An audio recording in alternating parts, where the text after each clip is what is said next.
Okay, that answers my question. Hello, everyone. It's so nice to see you. This is the HaxeIn 2022. Hello. I've lost count of which one is the third one, the fourth one, the third one, I think. Fourth. Fourth. So yeah, welcome. My name is Josephine or Fine in the Hex community. I'm the occasional community rallier and event organizer. Usually when provoked, I can be talked into organizing something. And yeah, that's how this came about. Thankfully, there are also some people in the Hex community who are really good at talking me into doing these events, like Ninad from InnoGames, who has reached out to me yet again. Thank you, InnoGames, to do a little event. So we have quite a few speakers this time, which I'm really happy about. We have 5 different speakers, and not all of them are me. That's pretty amazing. And I hope you all have a lot of fun. Uh, in terms of how this is going to work, we're just going to have the presentations. While we have the presentations, feel free to drop any questions that you have in the chat. I will then write those down and read them out at the end of each talk so that the speaker then has some time to reply. And I think we should have enough time for all of the questions. If it runs a little longer or we need to table the discussion, we'll take it from there. But don't be shy about questions. And I think that's it from me so far. And I'm just gonna hand over to Ninad from InnoGames, who's gonna say a few words. And I think then we're also already ready to start and running ahead of schedule already. Hello from my side. Hello from Hamburg. It's my pleasure today also to welcome you on behalf of InnoGames. Yeah, it's been a while since we had our last HaxeIn, so I'm really happy to have this opportunity to meet of you guys, although it's online, but it's still a nice opportunity. My name is Nenad, and I work on our amazing game Forge of Empires. Forge of Empires and Elvenar are our 2 biggest games, and they are city building games with some strategic battle and a few multiplayer features. They are rich in content, and they are also cross-platform games. So we provide mobile and browser client to our players so they can play the game on their preferred platform. Both of the games, their browser clients are powered by Haxe. Namely, they have like JavaScript clients that are compiled out of the Haxe code. And to run these games, these browser clients, we use a lot of libraries and tools from Haxe ecosystem besides Haxe compiler and standard library. To name few, we use, for instance, Starlink and OpenFL for rendering. We use various Tink libraries for async handling, for observable state. We use Haxe checkstyle for static code analysis, and at the moment we are researching Feathers UI, if that library can help us to improve our UI development processes. So Haxe is important for us, and we are pretty much interested in what is happening in Haxe community, hence this event. And I'm really looking forward for the talks today. I want to also express special thanks to today's speakers. Without them, this event wouldn't have been possible. Yeah, so without further ado, I would like to invite Nick on stage, and to the rest of you, sit back, relax, and enjoy the talks. Thank you. Yeah, thank you, Nenad. So let's go. You should see my screen now, looking good. Hex and continuous integration is my topic today. A few words about me. Let's see. Here's PowerPoint. Nicholas Bansbach. I think the first name is a very good one for a Hex developer. But even my mother calls me Nick, so please refer me as that.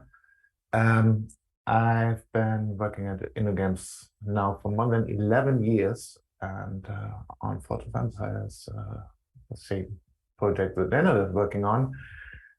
Basically since production started, which was more than 11 years ago now. Quite an old game, but still going strong. Apart from that, I'm also a father of two, which you can see here. I'm a diving instructor, lots of other things, but the talk isn't about this.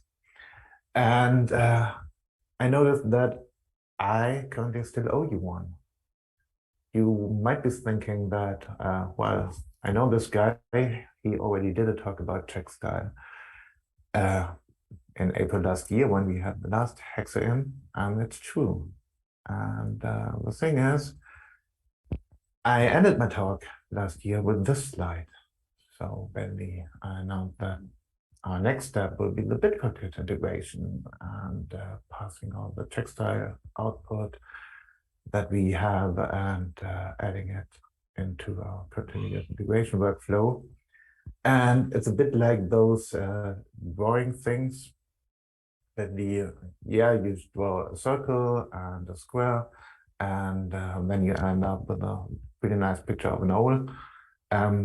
But yeah, the steps in between are missing. And while I continued working on that last year, I noticed, okay, it's not as easy as it sounds, and it's not as easy as it looks. So this is kind of a follow-up. This isn't about hex textile in setting up and rule. If you want to know something about that, what's the recording from last year, this is about integrating it into our Bitbucket. Let's take a look at our workflow that we have. It's pretty standard. I'm just gonna go over it. Basically, whenever I work on a feature, I create a branch. When I'm done with the feature, I create a pull request, and then continuous integration is one. So basically, we compile the game, see if it's once merged into master, and also another developer will take a look at it and see if it's any good. He will do a review, and the important thing that only if it's approved and the continuous integration is successful, unit tests, whatnot, I'm able to merge it into the master branch again, from which we will later create release branch. So master should at all times be working. Now, those reviews that we are doing, and where we spend considerable amount of time in our days, is basically going over the changes and looking at that. They should be about the architecture, the logic flaws, possible side effects even that changes might have. But it used to be that there were also a lot about coding guidelines. So a lot of time was spent, okay, here's an unused import, here's something that has that extra line, curly brace doesn't go into the next line, stuff like that. And our idea was, now that we have those pretty nice checkside output in VS Code, let's add this to the continuous integration. So I reused that picture from last year.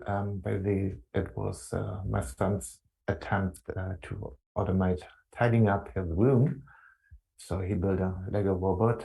1.5 years later, it still doesn't work. The room is still a mess. But the mission was do the coding guideline checks, with checks and the continuous integration part, and add them as comments into the review process. So save some time for us developers. Okay, first thing we noticed is, okay, we have a legacy code base. We have currently around 8,000 hex files. Number of violations on a complete one is 40,000 plus. That's a bit much to put on a single developer. So the idea was, okay, let's narrow it down, keep it to the changed file, because we have the Boy Scout rules. So basically, whenever you work on a file, whenever you change something here, you should tidy up, you should leave it better than it was before. So let me elaborate a bit on the idea. Basically, we have some class in the master branch.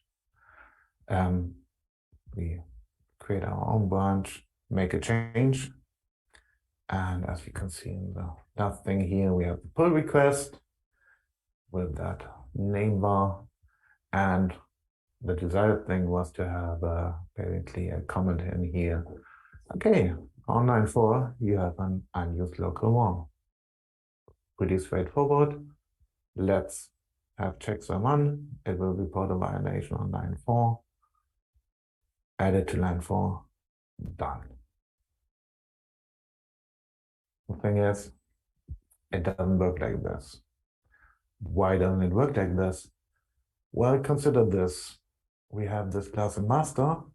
I create my branch, I make my change, and create the pull request. But we don't below here, master changed in the meantime. Basically, someone else worked on that, introduced that I variable, and it's no longer, oh, I messed up the 9 numbers. That's embarrassing. So basically, it's no longer, the change is no longer in line 4, but take a look here, it's now in line 5. Oh, and basically that was what happened. I added the comments to the 9 numbers, and actually it was in the wrong line. Totally confusing, didn't have anyone, it was a mess. So it's a bit more complicated than that. So I step back, why is it like that? Well, a pull request is always a patch. Very simplified thing speaking. So a pull request contains contextual changes on the file. Basically, it provides some context, and it will provide where in that context a line is added, removed. We're not interested in the removed file lines at all, because I get to that. So what we had to do was do it here with the work on the changed files and work on the pull request patches. So I will now show you some Ruby code. I'm sorry, it's not in Hex, but Jenkins just works with Ruby. I'm not too fond of it myself, but it's just what you have to use if you want to write Jenkins script. So we had to talk with Bitbucket and get some extra information about the pull request. First thing here is getting the pull request diff, which is a rather complex thing. I want to internally, Bitbucket has a REST API, so I would like to say we have something really nice here going on with Ruby, but internally it's just doing some curl requests of authenticating and retrieving some JSON, sending and retrieving JSON data. So we retrieve the diffs from Bitbucket, and first thing what we do here is filter for hexa files, because we are not interested regarding checksum and anything else. We also have in that repository the backend with using PHP and a lot of configuration files, XML, JSON, that's not the thing. And then we run checkstyle on this file. Internally, this is working in a Docker container, so it's pretty encapsulated. And next thing we check is if we have that report actually exists, because yeah, it might be a backend only change which doesn't contain any hexa files. In the next step, we process this checkstyle report, and this is quite interesting. So basically, the checkstyle report, the JSON format, we objectify it. We just take this thing, and it contains a message, which is the actual checkstyle violation we have here, and an internal line number, which isn't helpful, but from the div object we get from div bucket, we can map it here. So basically, this is the file get line type. File get line type internally just returns anything if it's an added line or contextual lines, so basically the line above and below in here that basically defines the position. And so with that line type, we have the next step, which is to create an anchor. And this anchor is actually an anchor into the div, or into the patch file we have. And this is a pretty neat thing. And finally, we can add the comment to the resulting anchor. Quite a nice thing. We have this data object we create here and submit it then to Bitbucket via REST API. And voila, finally, we got it working. So basically, all the checkstyle violations we have will now appear as a comment in the Bitbucket thing. And all the tests we're doing will be visible to the author as a comment and also to the reviewer. So it's not as easy as extracting the line numbers and adding it there. Interesting question now for us. Was it worth the effort? Spending quite a lot of time on making this work. And I have to say it definitely was. So reviews are faster because there's a big point that you no longer have to check, or basically a lot of things is automated. A lot of comments are already done automatically. Unused imports are found. They are thorough. And it basically changed the way we do our reviews. They are by now more about architecture and logic and less about coding guidelines. This is still going on. Side note to this is that checkstyle violations won't stop you from merging into the master branch. The situation is we have some false positives still. It happens occasionally, and that's some stuff that yeah, basically is enforced a bit on us, like commenting classes and stuff like that. And so this is kind of good. So all in all, it's an interesting thing. If you want to really work on any pull requests, keep that in mind. This was my short follow-up on last year's talk and how we made that possible, and maybe also the announcement. We are finally there, we have it working. And I would love to answer any questions you have now. Okay, so we don't have a question, but we have a comment from Osaka Red that reads, I bet it's possible to integrate into the Jenkins using the JVM output, although I'm sure they thought of that. Does that make sense?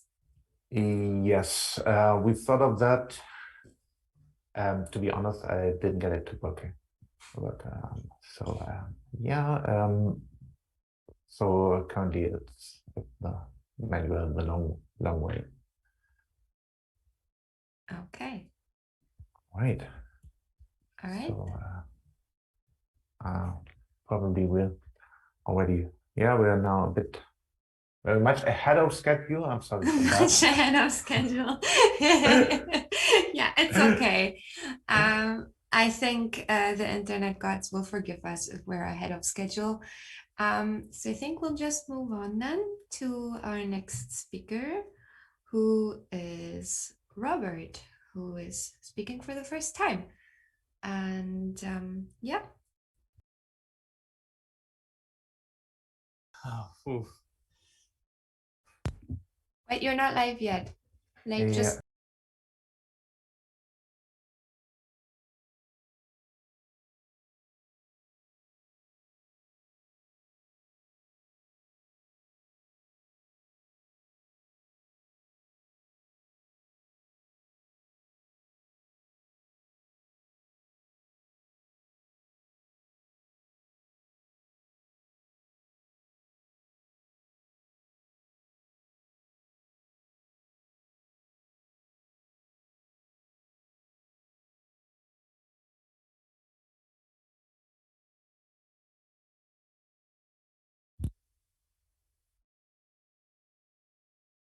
all right.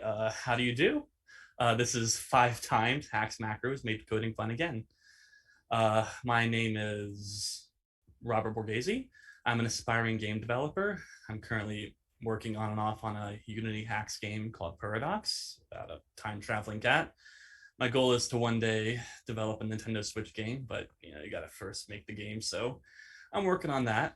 I'm a certified JavaScript simp. I love the language. It gets a lot of crap, but I don't know. It's really easy to monkey patch, really easy to convert strings to functions back and forth. There's something nice about a dynamic language that doesn't try and pretend to not be a dynamic language. And I think you'll see that as a theme that I really, really love meta programming. And of course, I am a humble worshiper of the glorious Hax language. Praise be to the Hax language.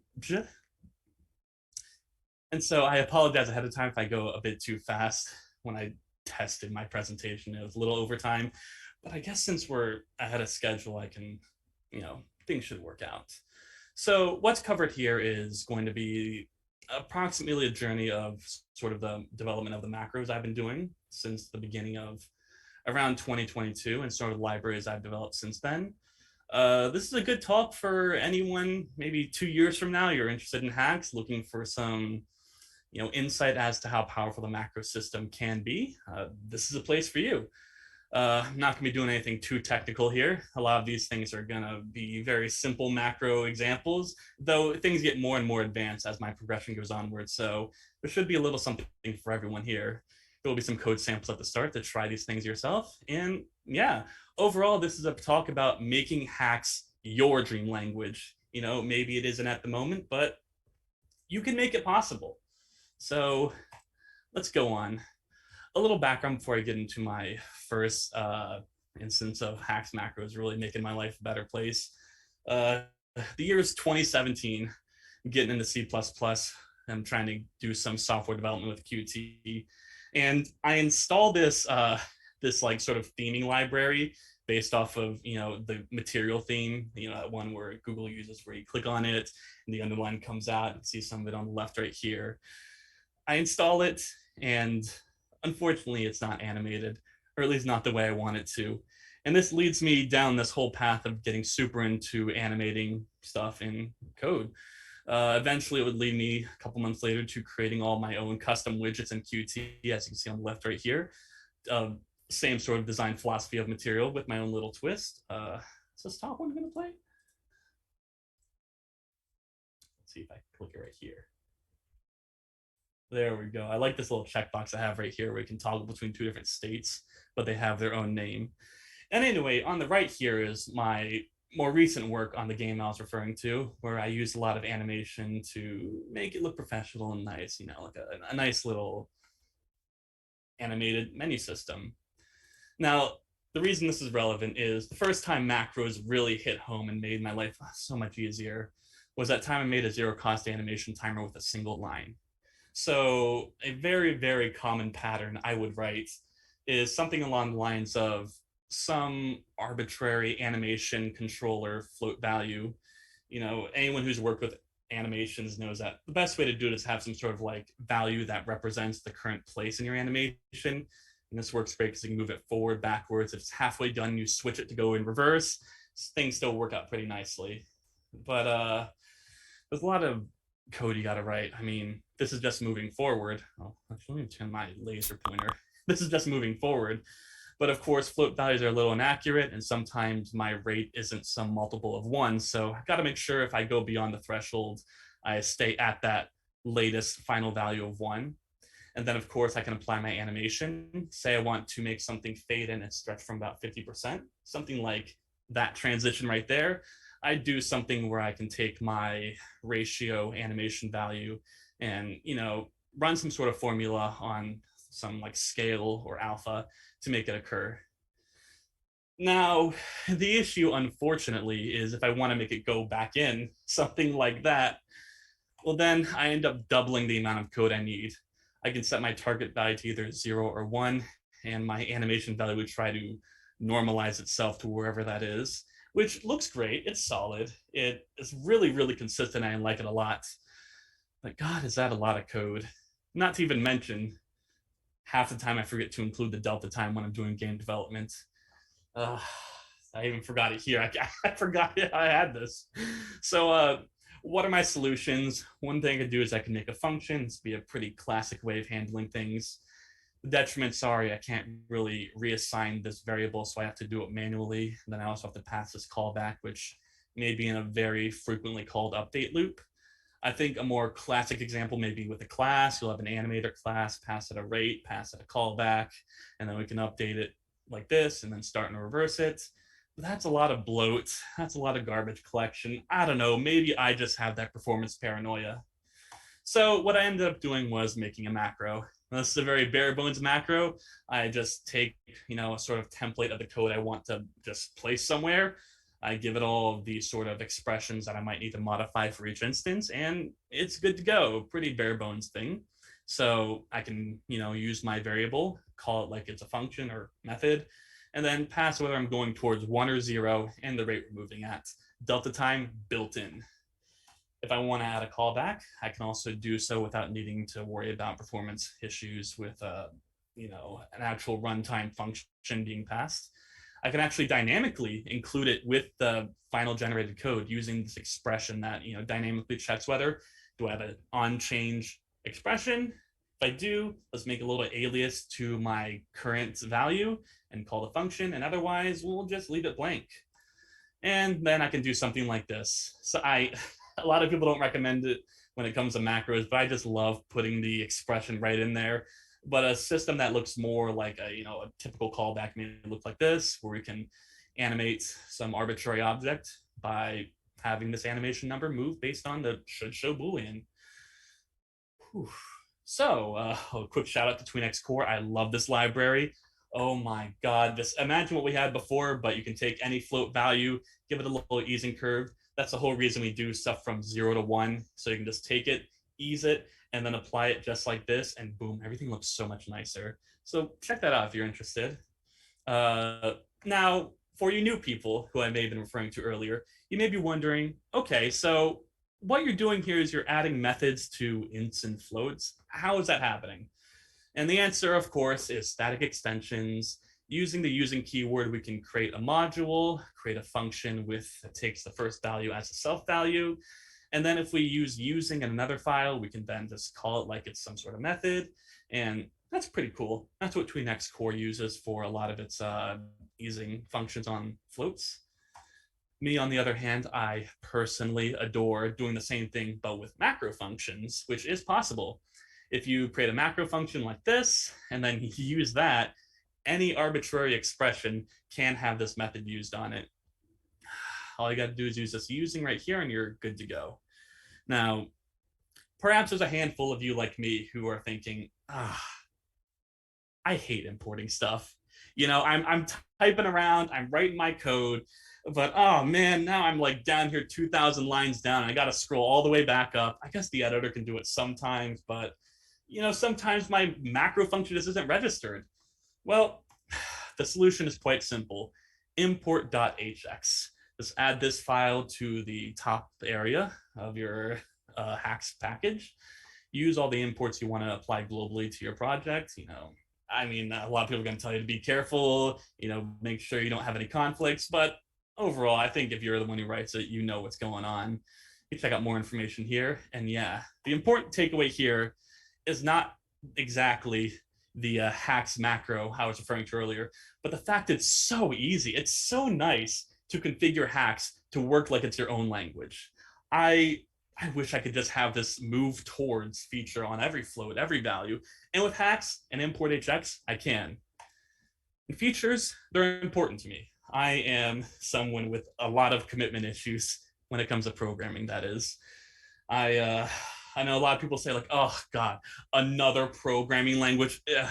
Me, on the other hand, I'm like, oh my God, new programming language. Oh, when can I use this? Please, I want this now. Give it to me. And I end up like just getting distracted. I can't like focus on a certain project because all of a sudden I'm looking at all these languages thinking, oh man, I wish I could do that. I wish I could do that. And well, that's kind of the point of this talk. This talk is to show you why I don't need to worry about that with Hax. So number 2, is it wrong to try and steal a bunch of Kotlin features from my Hax project? Now, Hax is somewhat designed a bit conservatively. I am someone who reads the Hax evolution repo quite frequently. And in general, from what I can gather from it, Hax, we'll add some cool features, but we're not going too crazy. We're not going to add some crazy new syntax if you can already do the same thing in a very standard way. On the other hand, though, I love features, and there are a couple features, at least earlier this year, where I was like, man, I could really go for some of these. One of those was Kotlin's postfix scope functions. Another one was the as operator, and then of course destructuring. And we'll get to each of these one at a time. So Kotlin's scope functions. The concept behind these is that you can take any arbitrary expression, add .let or .run, .with, .apply, .also, and then alias that expression into a subscope. Now, if you want a great argument against why you should be a little bit careful with your design, I mean, this is all 5 of these do about the same thing. Some of them alias the variable, some of them make it a this scope, some of them return the object expression, some of them return the result of the block. That's 4 of them. I don't know what the 5th one does, but we're going to try and do something similar with Hax. So what I did is I created something like this. Same concept. It's a static extension. We take our self expression, and then we take the block of code that happens afterward. And you get this really nice looking sort of response where you can just take your long line of function calls, do .with, and now we have this safe little scope where you can create your own variable names that are exclusive to the modifications we're making here. We have a shorter variable name. I know when I'm like working with Unreal and I have to define all these components, they all have really long names, and I end up doing, my scene component root equals this, my scene root dot position dot blah, blah, blah. Here we can do something way simpler. We just call it and call it good to go. And so that's one way you can do things. The as operator, very similar. I hate it when I'm typing my expression. Oh no, I need to call a function from a child class. I know this is supposed to be typed as a child, but it's as a base. Now I gotta go to the front, use the parentheses, and recast this. In Hax, I gotta type the cast, keyword. Probably should do it as a whole function with the safe casting. And again, we can do something very similar to what we did before and have this sort of postfix expression that casts this as it is. Now, unfortunately, it may not be this easy. One of the best sides about Hax's meta programming is it's very type safe. So our safe cast right here actually doesn't take 2 expressions. It takes an expression and then a complex type. Now, complex type is a little different, and we could pass it like this, but I want to make things as smooth as possible. So I can go ahead and, call upon expression tools, the package, and then use this to convert our type name expression to a string, the sky entity, the same as we did right here. And then we can convert that string into a complex type. A complex type, for those wondering, is just like sort of the type path representation before Hax performs the typing phase. You use it a lot in stuff like this. And so now this will compile and work flawlessly. So now we can, make this whole method chain, convert, kind of similar to how Rust does it with their .cast feature, and then you can just continue onward without an issue. Now here comes the big one. This is where I hit kind of a wall where we're like, oh man, I really gotta like stop, think, and start analyzing a lot more of the input that I'm taking in, which is unpacking slash destructuring slash deconstructing. That's how C# calls it. I don't know why. But essentially the concept is you're going to take some expression and you're going to assign, at least in JavaScript's case, we can assign the names of the fields to names of the same properties that we're making.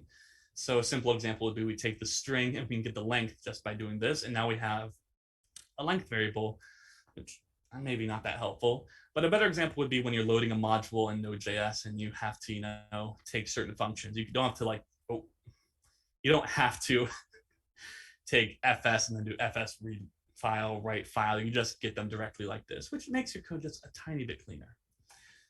So the way I figured I would design this in Hax would be to create another sort of method call sort of extension format where I take an arbitrary amount of arguments of two types of expressions. The first would be sort of an identifier, and the second would be a variable declaration. Plain identifiers would just be assigned to the property of the same name normally, as if this identifier already exists in the scope, while variable declarations are explicitly created as new variables. So this would look something like this. We define time, so we're going to define it at the top of the scope, and then we're going to make a temporary variable to store our expression, and then we'll go through and we'll just assume that this expression has these properties we're looking for and assign them like this. So first things first, we want to make a macro that can take an arbitrary amount of expressions. We can do so by doing this array of expressions like this. Next, we're going to want to iterate through each expression and analyze whether or not it's what we're looking for. So in this case, we'll use pattern matching. It gets a bit complicated. Just go to the Hax API and search for Hax macro expression definition, and you'll find all the information on how we do this there.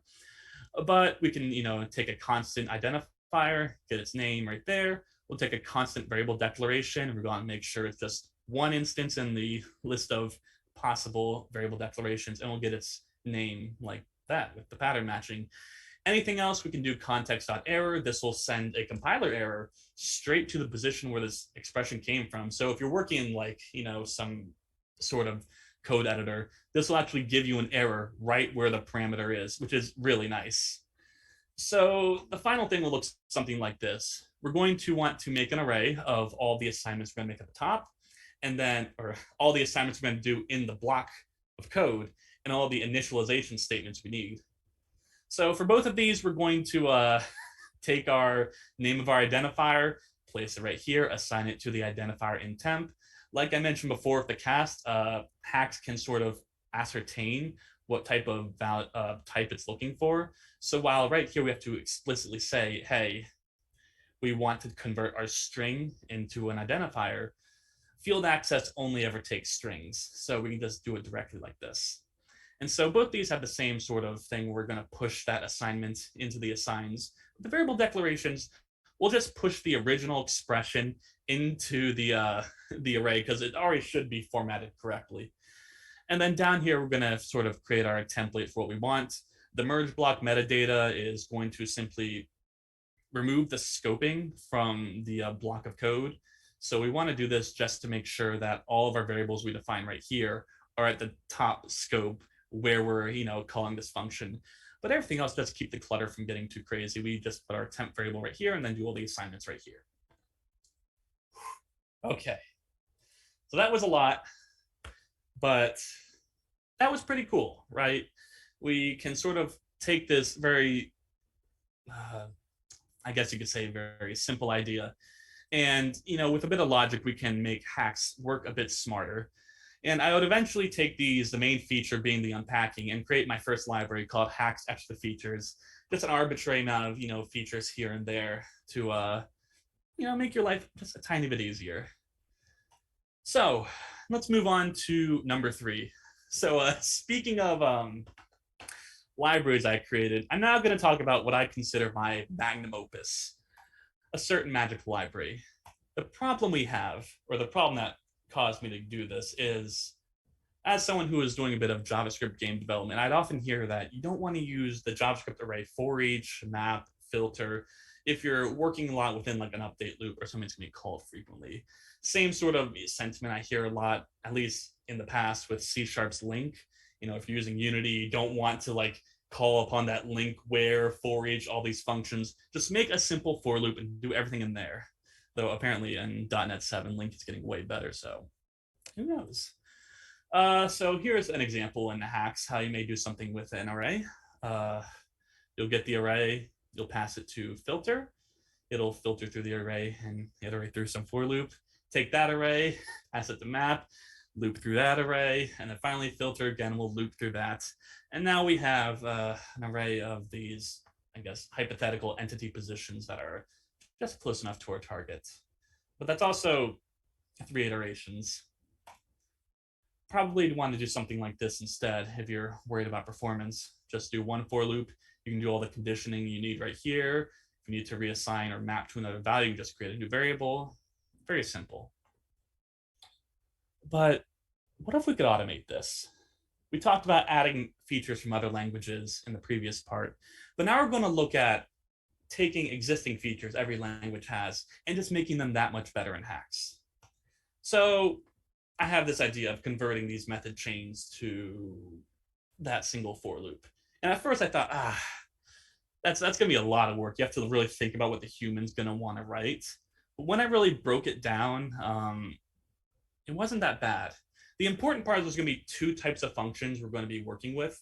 These are going to be chainable functions. These are functions that also return an array. And then what I call finalizers, which are functions that aren't going to return an array. These would be like contains, index of, find, things that like you're going to use at the end of the method chain. And so I'm not going to bore you with the details of how I parse through the method chain. We're just going to assume I have the name of the method used and the expression it was passed. And we're going to go ahead and use that to sort of construct a for loop. Now, the first thing we're going to focus on is the modifications area.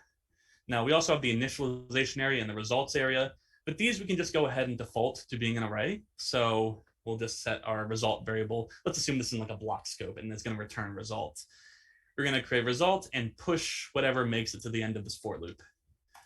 So now we can do things like, okay, well, if we call map, all we got to do is create a new variable, assign it to the callback, and we're good to go. Internally, we'll keep track of the variable so we know what to replace it with at the final part. We can also do a filter. A filter is as simple as doing an if statement, and if it does not return true, we just continue. And then finally, we have something like for each, we just call the behavior, and we're good to go. So if we take a chain of these modifiers, this is essentially almost, I guess, identical to this, right? Because you're going to go ahead and do this mapping, which occurs here. You're not going to process anything if this condition is false. We'll perform the behavior, which is only going to be performed on anything that passes the filter in the first place. And then finally, we'll map everything to a new type with a new variable.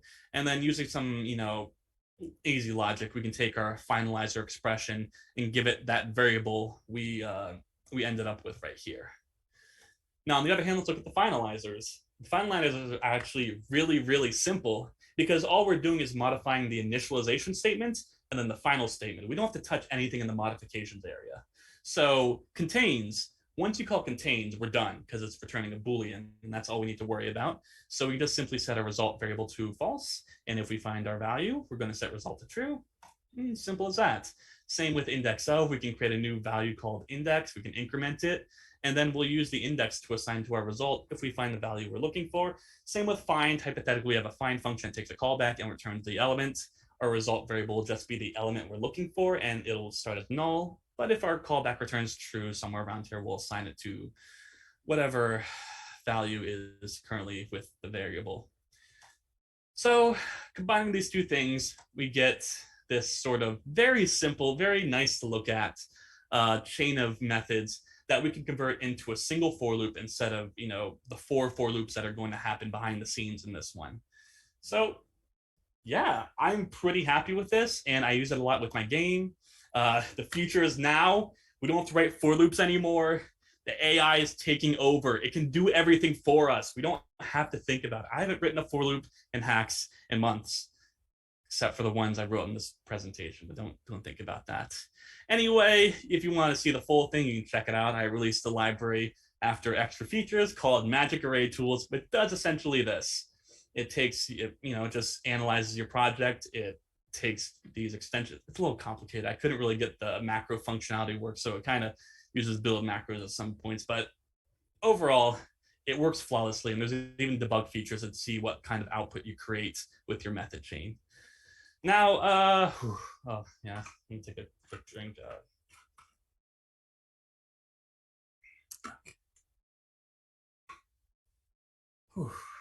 All right, number 4. So I have these 3 libraries. I'm doing great. I'm having fun. But let's touch upon an issue I had when actually working with Unity. So I made some custom metadata. So what? So I'd have this problem where our Hax C# output would output all the fields as public, which is an intentional choice in case you do something like private access metadata. You still want to be able to controllably access the information, and public and private can all be handled within the Hax typer. So I don't mind that. I'm also a big fan of just making everything public anyway, so I don't care that much. The issue comes down when I'm creating a Unity component and I click on it in the editor, and now my whole side panel is filled with all these fields that I just create in this class. And I really don't have any control whether or not they appear there, because because the way it's decided in normal C# is just, if it's public, it'll appear in the component editor. If it's private, it won't. I hope that makes sense. You can override this feature using a C# attribute called HideInInspector. So say, I've got to put public there, but say we have public int p equals 5 in our component class, then this would hide it from the inspector. But in Hax, on the other hand, it's kind of a bit longer thing to write here. You can see it doesn't even fit in the text box, man. This is a lot of stuff I gotta write to make sure my components don't appear. But of course, we're working with Hax. The solution is pretty obvious for anyone who's worked with build macros before. Let's just take a little build macro, iterate through all the fields. I'm not going to spend too much time on this, but if the meta is equal to no editor, we'll replace it with this metadata right here of meta with Unity Engine HideInInspector. We can do an auto build on our mono behavior class, which is what all components extend from. And then in our component class, we can do no editor var, say our points variable, for example. And this will make it so it doesn't appear in the editor. And that's pretty successful, right? But then I thought, man, you really have access to a lot of information in this build macro. Why am I using metadata? Why don't I configure the language to work like I want it to? I had this idea where, why don't I just make it so the names decide whether or not the component appears in the editor? Everything will be named normally, but if you start with an E and then a capital letter, that will signify this is an editor value, and this can be modified in the Unity editor. Maybe I don't like the naming that much. Okay, well, I could also check the type. This is actually a really great idea. Since the build macros and everything's happening before the typing phase, I could give it this complex type, which is editor dot and then whatever type I want. Go through the build macro. If we have the editor type in our typing, we can say, okay, this is going to be an editor component field. Then of course we can use some magic to remove the editor dot part and just leave it as an int. And then now we have this cool little syntax we can use. A bit non-standard, but I still like it. And then of course, I just thought about it, and you could also just make Unity work like it works for C#. But variable's public, I leave it as it is. But if it's private, I can just automatically add the HideInInspector metadata to every private variable in my class. And then Hax is just working like C# again. So that's what I ultimately went with. But it really got me thinking, wow, Hax is going to work like you want it to. And I think a lot about GDScript in Godot, where it's a language that's sort of built around the idea you're working in that editor. But you can do the same thing with Hax, and it works great. So yeah, that leads me to, I guess that was about the beginning of summer where I got to that point, and I was very satisfied with that. And then, I don't know, I was pretty happy with everything. But number 5 is going to be where I take things a bit further. So I was on vacation. I was like, okay, I'm not going to touch my game for a while. I gotta sit back, relax. But I had this idea floating around in my brain. There's this function called context.define module, and essentially a function that lets you programmatically define, an arbitrary module based on data you can construct from all the Hax typing. Sorry, all the Hax API. So what if you made your own language and then parsed it at compile time and defined it in the Hax time? And that, well, is what I did. I eventually created this language called Lax Programming Language. The idea is simple. When you create a Hax project and you set your source folder, it's only going to be looking at the .hx files. Anything else it's going to ignore. So I got to thinking, well, there's a function. I believe it's a context.get. I don't want to say because I don't remember, but there's a way to look at all your source folders. What if I iterate through the files of my source folders myself, get my own language through those folders, automatically compile it and expose it within the initialization phase, and then by the time Hax types everything, as far as it's concerned, it's just typing all Hax. And so that's what I did. And this is sort of the ultimate culmination of everything I went through, where I just, Hax can do it. Hax can make it all happen. I don't want to go into too much. I'm running out of time, but I just wanted to demonstrate sort of how it is what it is. I actually don't use Lax a lot. It's still very much like an on and off thing I develop in my spare time. But, you can just plug it into any project. All you can do is make one Lax file in. There's no conflicts, easy to use. I still haven't, I'm not a big guy when it comes to Visual Studio Code extensions. Don't really understand language servers either, but one day I'm going to figure out how to do auto completion and errors, and it'll be great. But long story short, I see this as the future of Hax. To the new people I was talking to earlier, you really have to understand there's a lot that hasn't been done. All throughout this whole talk, every time I made a library or did a macro, I thought to myself, wow, this really hasn't been done before. How? It's so simple. It's so obvious. And, I just kept going. And, if you're interested in Hax, and you think your idea is impossible, just don't. I had the same thing, and it really led me on some delays into getting into Hax, but it's possible. You should go for it. Hax is amazing. Hax is your dream language. Thank you for bearing with me, and yeah, that'll be all. Any questions? Thank you very much. That was quite interesting to me as well. It almost felt like a Hax feature showcase where you get different great features shown, and we get some nice, with Hax you can do this. It was really good.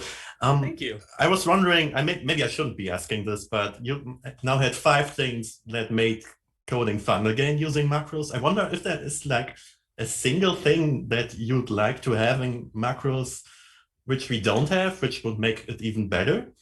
Could you think of something? That's a good question. There's only one thing that I really want, and it's something I tried to implement in Lax, which was a better metadata control. I want, I think this has been thrown around before, but typed metadata, but very specifically the idea to define a metadata as a class and have sort of the functions act as build macros on where it's being called at. So for example, I had this idea where in Lax, at least, you can define a decorator, and it works like a class, but if you define any of these 3 functions, on type definition, on field, or on expression, then it can process any of those 3 sort of components of Hax. And that it just, it's essentially just a macro when you really think about it. But I don't know, there's something nice about just having the decorator syntax, in my opinion. Yeah, that metadata in particular has been discussed a lot before. And it's one of these features where I feel like somebody would just have to take ownership, get the Hax evolution going, and say okay, we do it like this, and then it might happen. But this didn't really happen so far, so we still don't have it. And there are some considerations to be made, but I'm sure we could figure it out. And I don't think there's any particular roadblock that would prevent us from implementing it. So maybe if you're bored the next time, on the next vacation, start the Hax evolution. Yeah, proposal. Yeah, I'll definitely. When look are you into that. going Make on sure we do vacation? that Oh no, soon. you're American. You don't get any vacations. Come on. Scotty. Yeah, it's true It's though. It's true. true. And then I have another question about your legs thing, because I'm not sure I understood the scope of that. Did you write like an entire parser and everything, or? Yes, I did. There's an Okay. entire. I mean, I mentioned it being like a week-long thing, but it's definitely been like since maybe like June. I've been working on and off. There's a whole parser. It parses a whole thing, converts it into Hax expressions, and yeah, there's a whole macro system. One of the things I had trouble with was that if you use define module, you can't be defining macro functions in that. So I had to create like a separate macro system where I'd be like, okay, I have this macro function. I'm going to call it on this expression before I put it into the define module.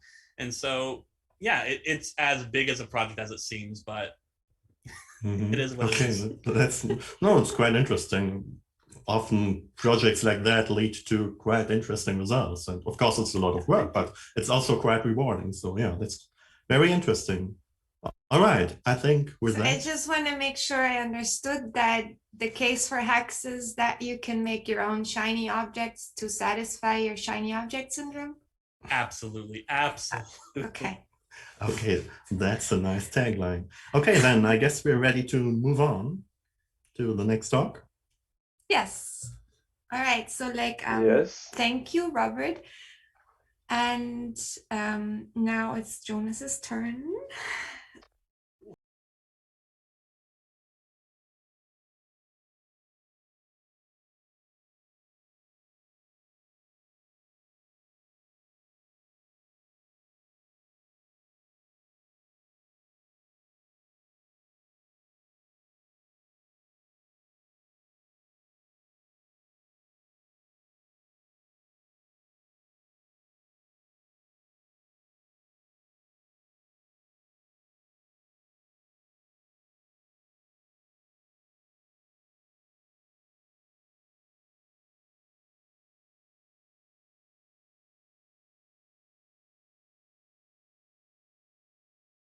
This event, and also to Nick and Robert for very interesting talks.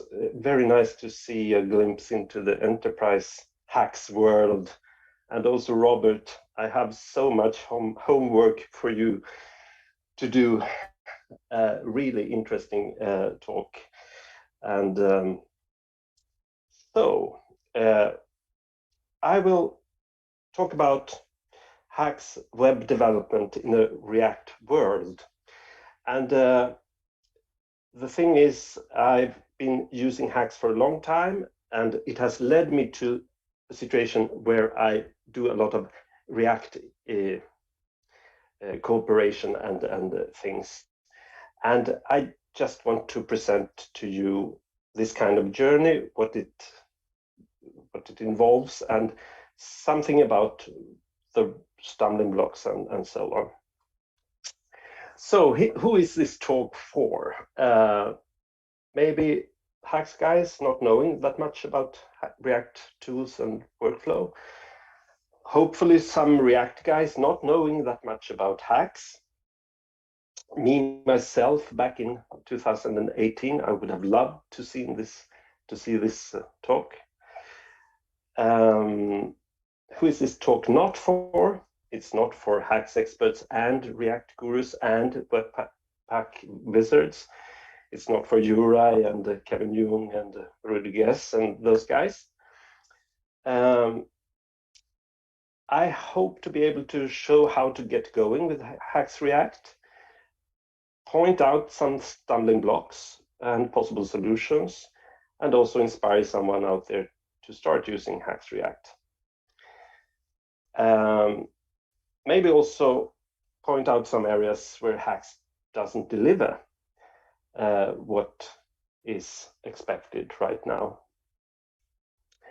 And that means possibly slamming some open doors and hopefully giving some hints about what to do about it. I hope to get a lot of you guys yelling at me, stop, you're doing it wrong, or there's a much easier way to do things. But first, a little bit on my background. I'm a musician, not a programmer. My programming is self-taught, so to say. This is what I do a lot. I've been writing books about music theory. I've been creating CD-ROM versions of those books. I started doing CD-ROM versions in Ball and Delphi, if anyone remembers that. It was back in the Windows 95, 98 days.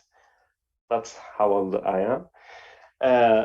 And I've been doing lots of composing, arranging, conducting, teaching stuff in music. And along the line, the idea was born.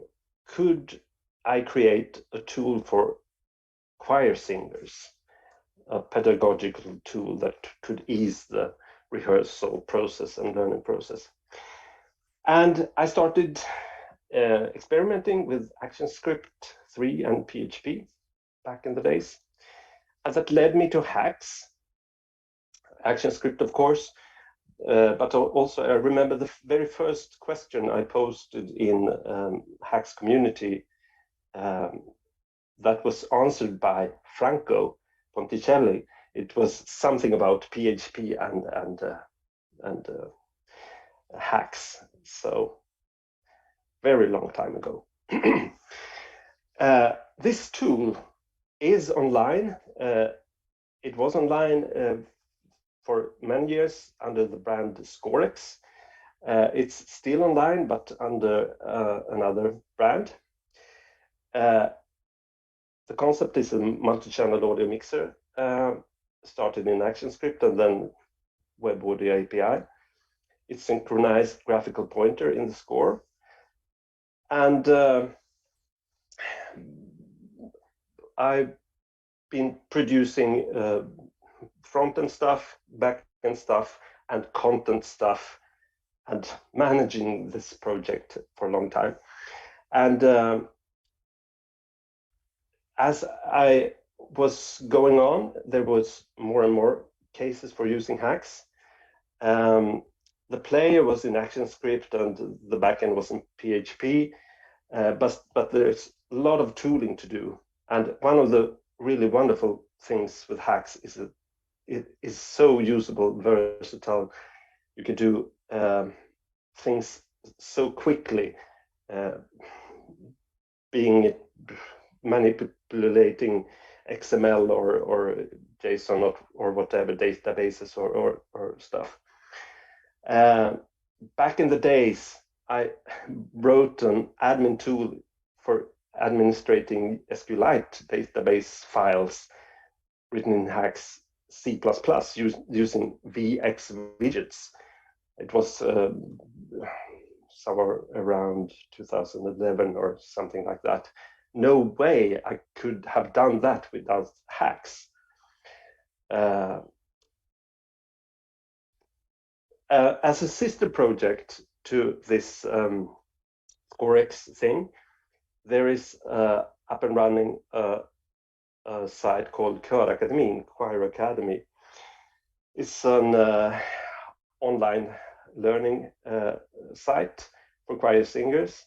It's used as a part of non-degree further education course, things that we have in Sweden. And that's an all Hax project started in 2017. Firebase backend, Hax server functions, Hax frontend, and it right now it is built in Coconut, Jurai's project, and that was actually my first experience with React-like front-end development.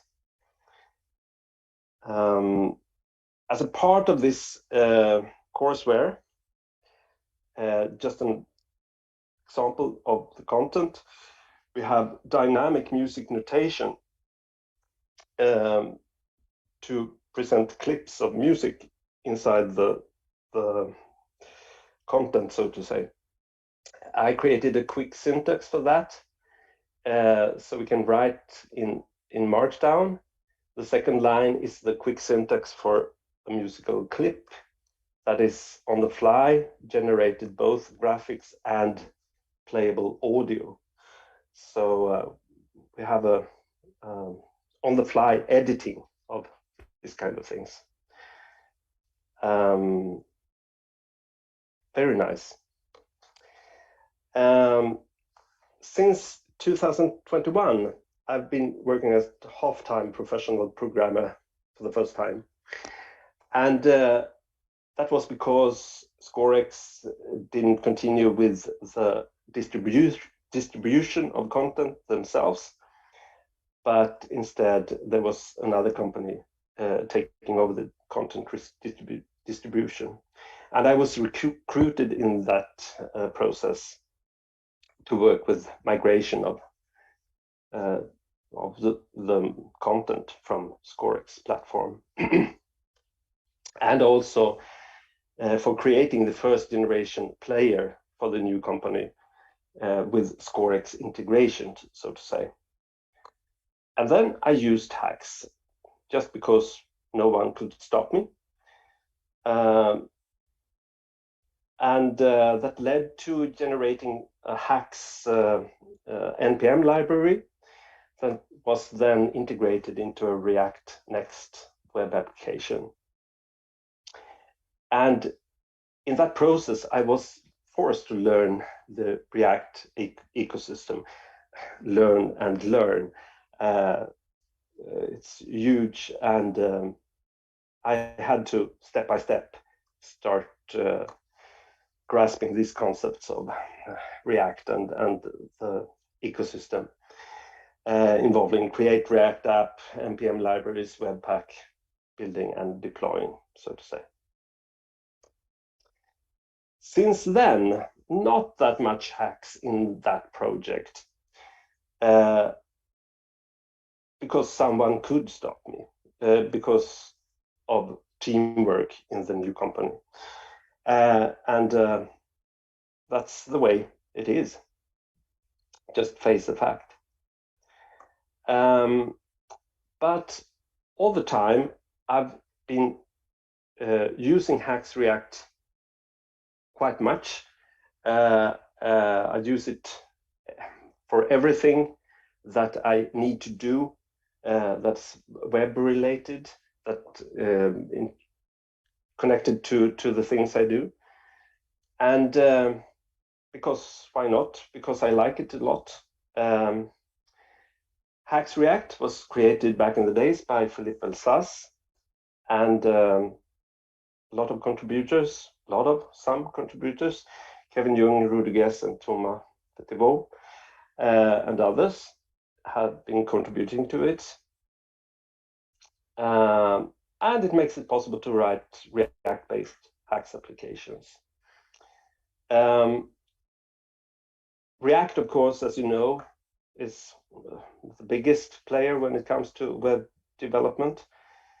There's tons of tutorials and examples. I just want to, in this context, give a head up for the alternative MVC Coconut, Jurai's Hax alternative, so to say, that can use React as underlying rendering layer, or the native Coconut one.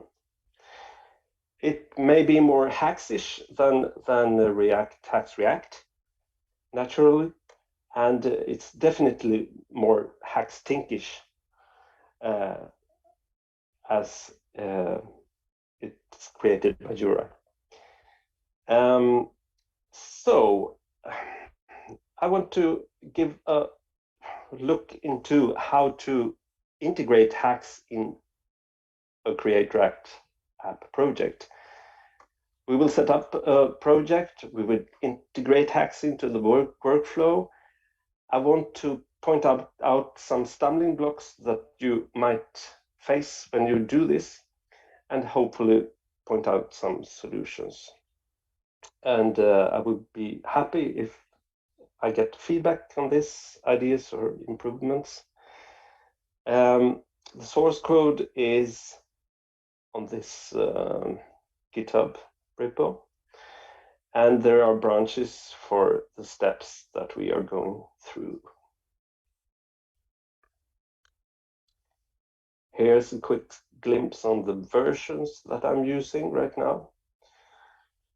Maybe useful in the future, at least. So, just setting up a Create React app, just the standard stuff, a JavaScript project. We start the dev service and we spin it up and we get the famous React logo spinning. Nothing fancy there. We bring Hax into the game. We add a build.xml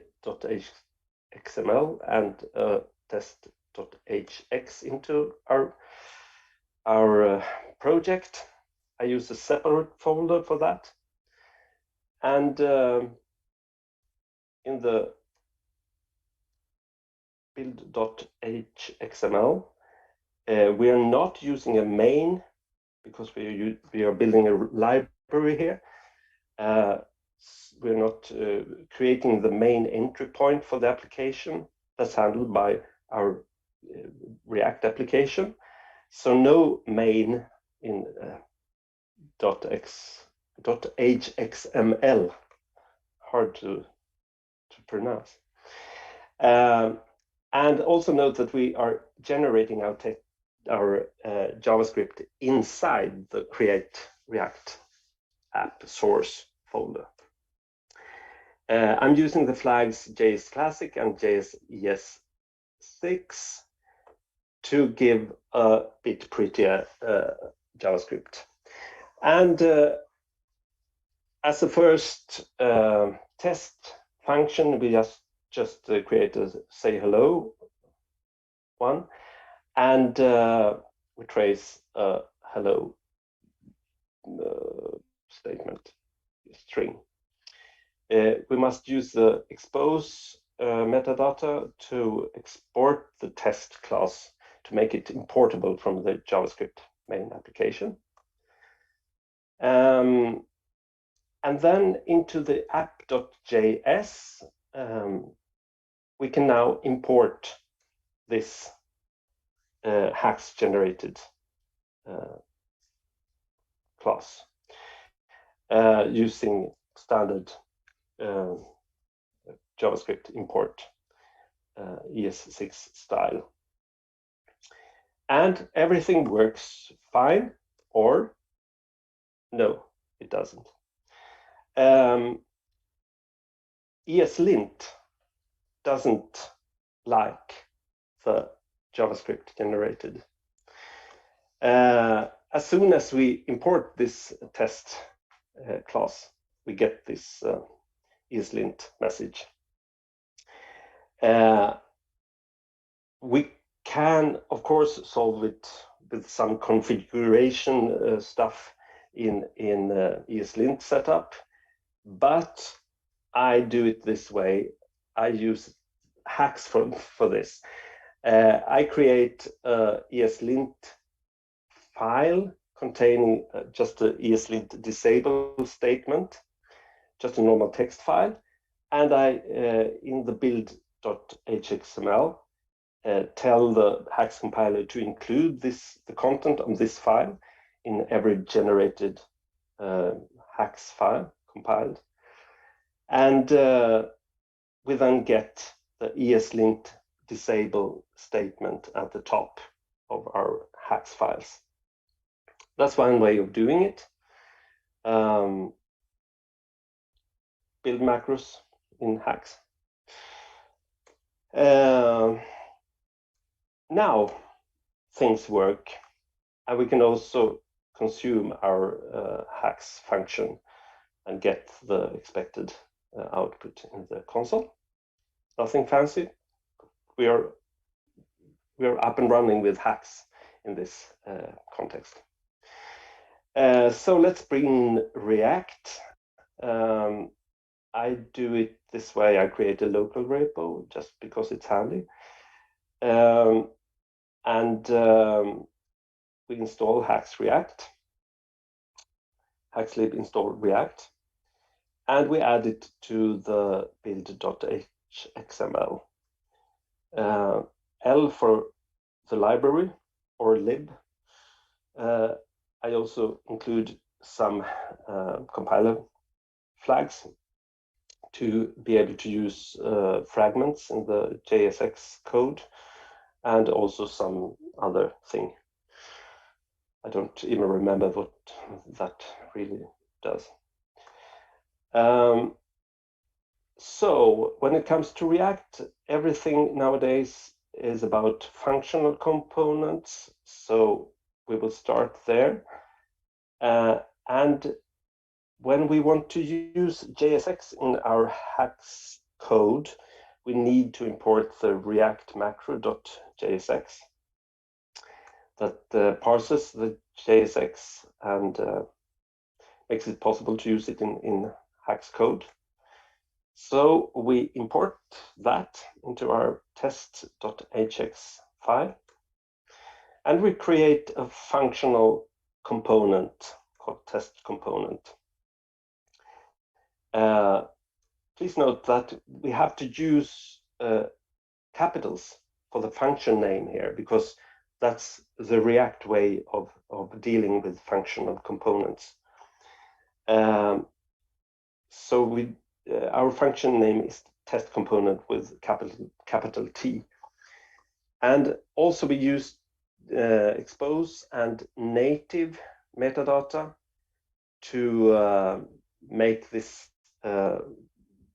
component visible as a library, so to say, importable in the app.js. And we also add keep to avoid dead code elimination, to strip it away. Those things.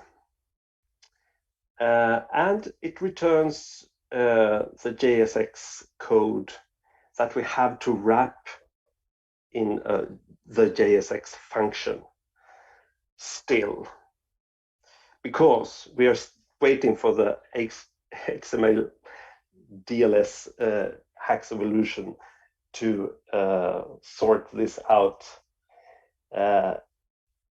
Not a really big deal. It works quite fine to use this JSX wrapper, but why? It would definitely scare off a React developer when seeing this. So we have a test component. We can import it into our app.js.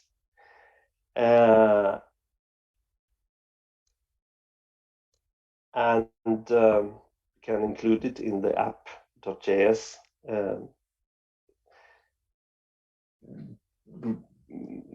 application, so to say. And we have the expected result output. Next thing, using hooks for state management and everything else, almost in function components in React. To do that, we can install the library React hooks. We add it to build.hxml. Thanks to Juraj for pointing out how to implement this. Let's see how to use state in our functional component. We import React hooks. Let's create a number state. And as you can see, it's here explicitly typed as a hook state int. It differs a bit from what you do in plain JavaScript. We get getters and setters for the number entity here. And we can then consume it using the value, dot value. And we, by this, get a working state management. A closer look on this. In plain JavaScript, we get an array, two entities, number and set number, the value itself and its setter function. This hook state management in Hax, get the number that has this setter and getter built in, so to say. So instead of interacting with the number itself and its setter function, we can interact with the value property. That's quite elegant and works well. Using props, nothing special here. We can define the prop type. We can add the props parameter into our test component, and we just add some printout to see what we get. And we can populate our test component with a name and an age, and that is consumed by our component, just as expected. Please note that we are outside the Hax type checking right now, so it's possible to trick very easily this by putting some kind of wrong type. But that's how it is. I suppose that this kind of stuff is handled more safely by Coconut than by React Hax. For anyone more interested in this kind of things, I did a video 1 year ago where I also show how to use components in the Hax application. Tool DTS2HX for generating Hax externs works quite well. So far, so good. Let's build for deployment. Bam. Here comes the second problem, that React scripts build statement, or what it's called, doesn't accept the output of Hax. We build using yarn build or npm build, but that gives us the following output. It fails to build. What has worked well in the development server doesn't build. Quite annoying. And of course, it has to do with the export method used by Hax.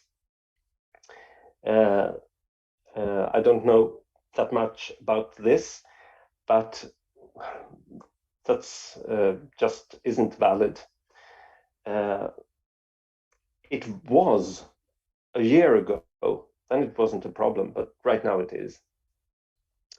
The export is using the hx_exports array somehow, I don't really know, but what's required by the build script right now is the standard ES6 export. So how to fix this?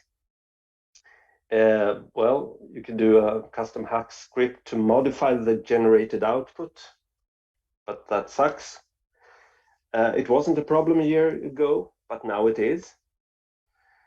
So maybe there is some Webpack or React script configuration to change that could fix this. But we need a real fix for this. We need proper ES6JS export as soon as possible. We have issues for that, and hopefully we have a solution quite soon.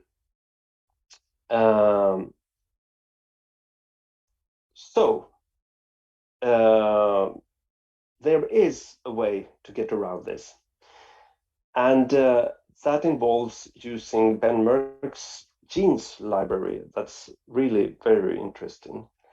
That's a library that introduces an alternative solution for JS generation, or something like that. I don't really understand that much of it, but it generates JS code in an alternate way as to the Hax compiler does. We installed genes. We added to the build.hxml. Here we also need to include a compiler directive, genes.banner, to include this ESLint disable because of the same reason as we did before.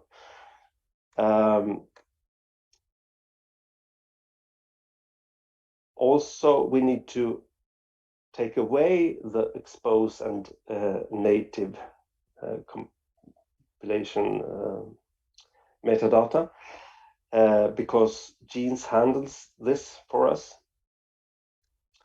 And we compile, and genes creates the JavaScript files needed as separate files in separate folders. And dev server is happy, and the React build script now works. So we can build and deploy the application. A quick look at the output using genes.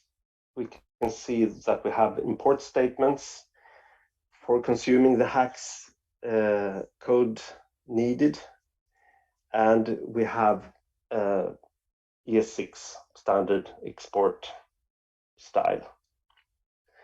So this solves problem number 2. Thank you, Ben, for this very interesting solution. Going further, there is a problem with async await.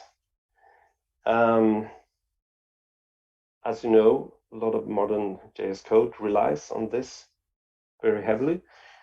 And HaxeJS doesn't include a native way of generating those statements. This is especially tricky when you have a lot of JS code that you want to port to Hax by some reason. We have 2 libraries dealing with this, HaxeAsync and JS Async. They tackle it in the similar way, a 2-pass generation.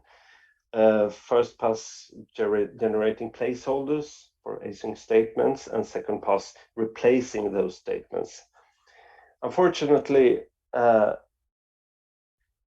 this does work in some cases, but not in all cases. HaxeAsync doesn't seem to play well with genes at all. It gets stuck in the first pass.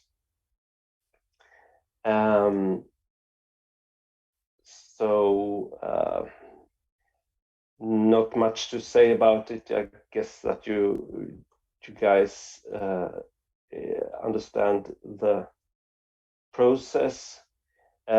Using JS Async,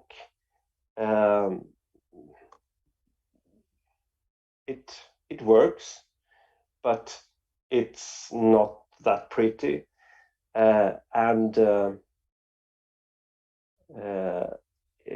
sometimes it just messes up, and you have to restart the Webpack compiler and things like that. They do the best they can to solve the problem, but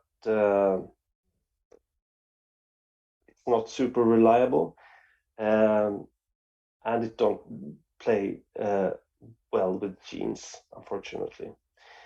It should not be needed, is my opinion. So, dear compiler team, we need an official working solution as soon as possible. Something like compiler directives for JavaScript and Python, so that we could much easier migrate JavaScript code, including async await statements. That's so basic right now. To sum up, from my point of view, using Hax and React, it works. And if you're passionate about Hax, it's fun. It can be used for full-scale projects.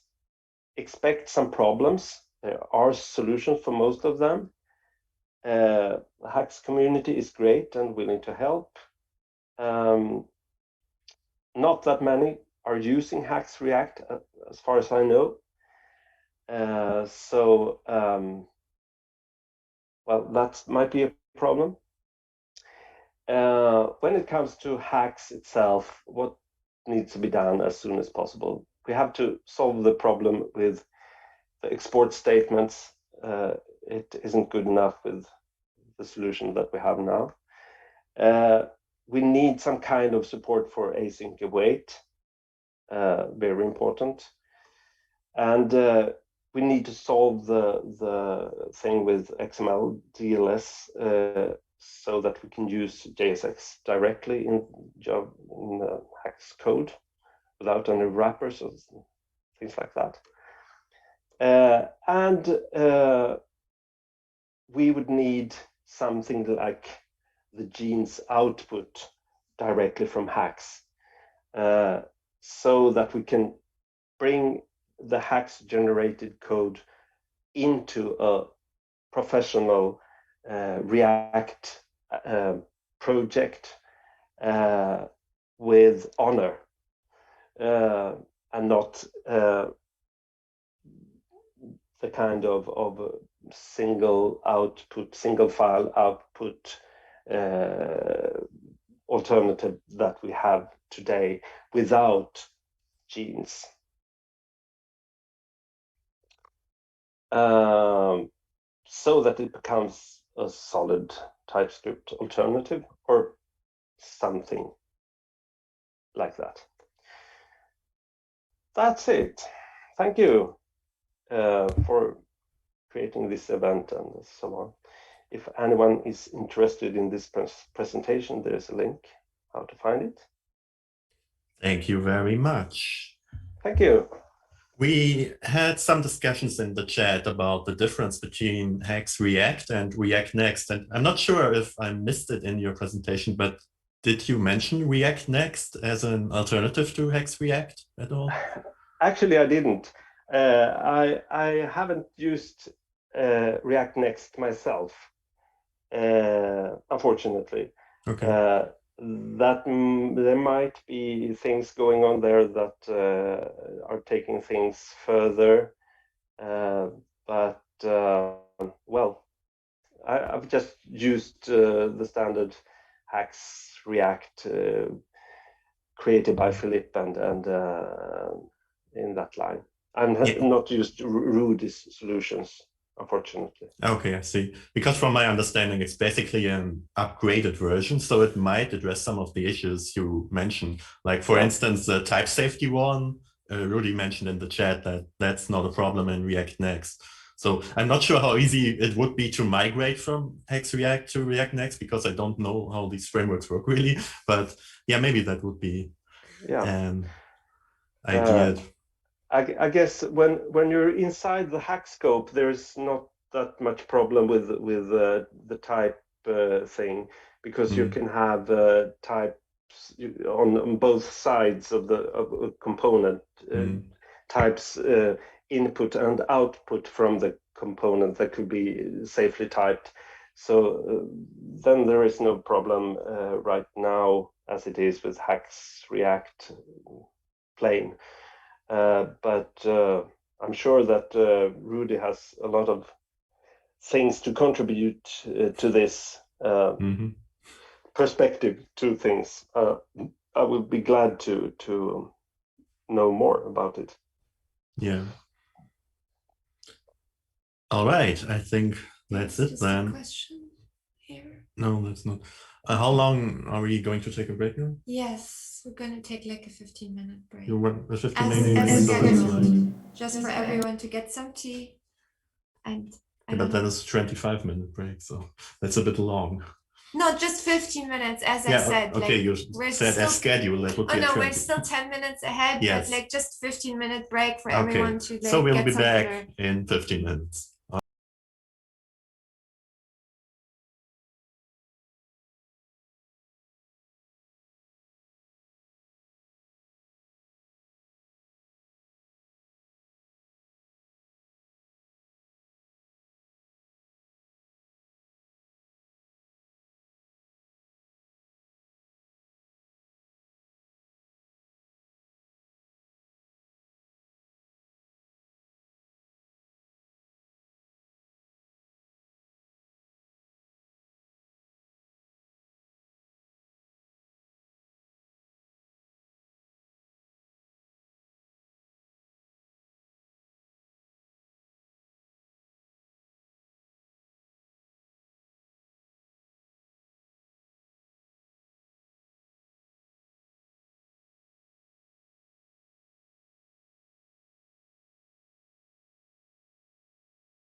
All right, this next talk is by Tobias. Toby, stop laughing. That's not helping.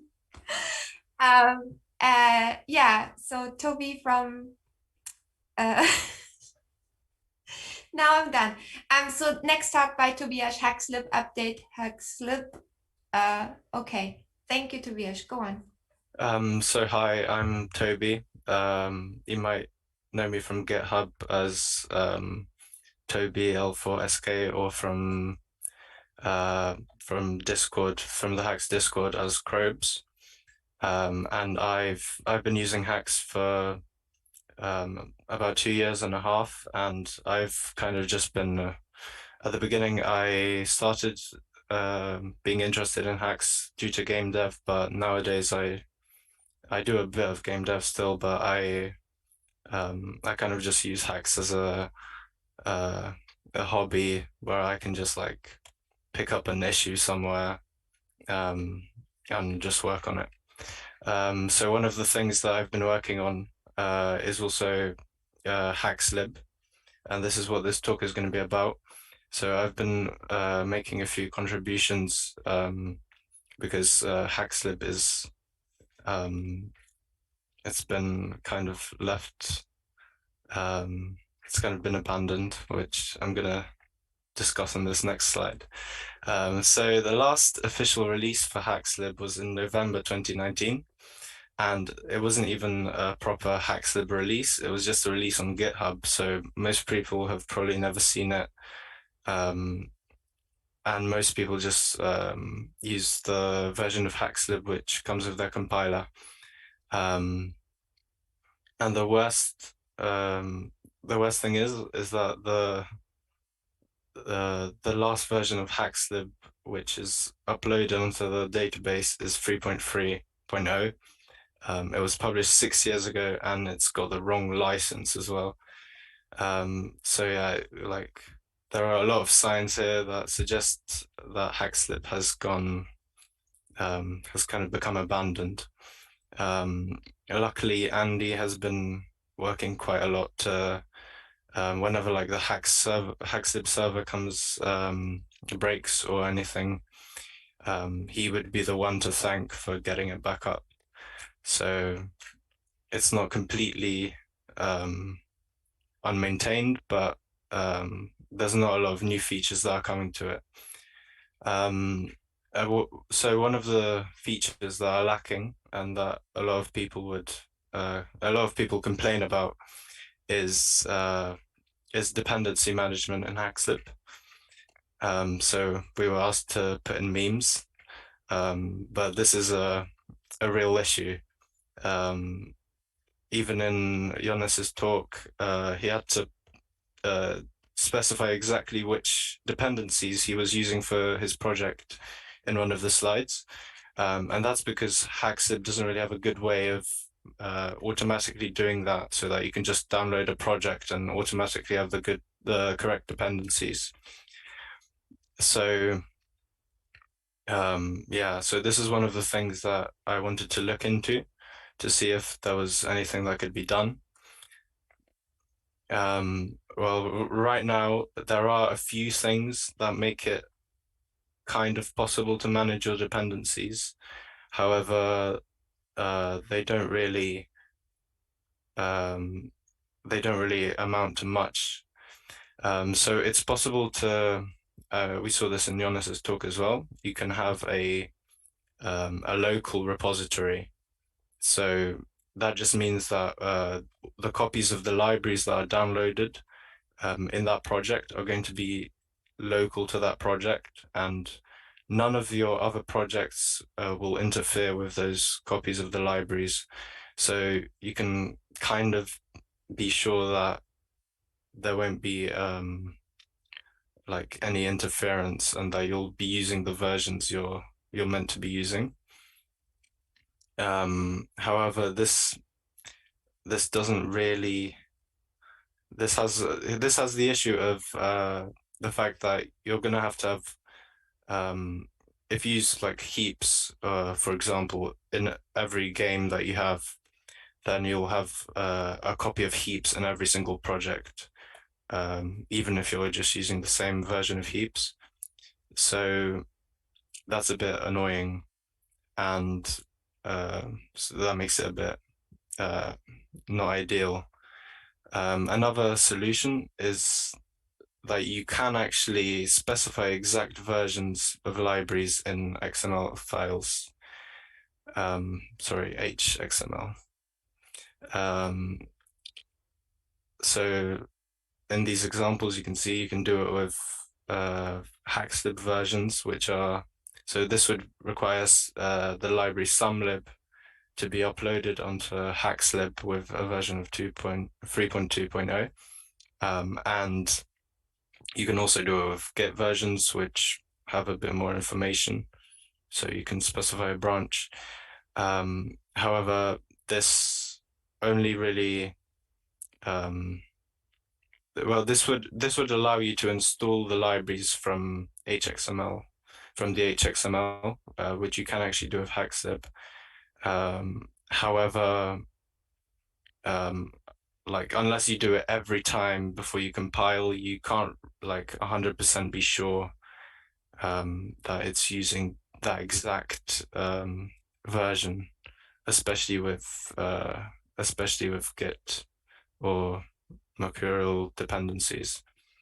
Another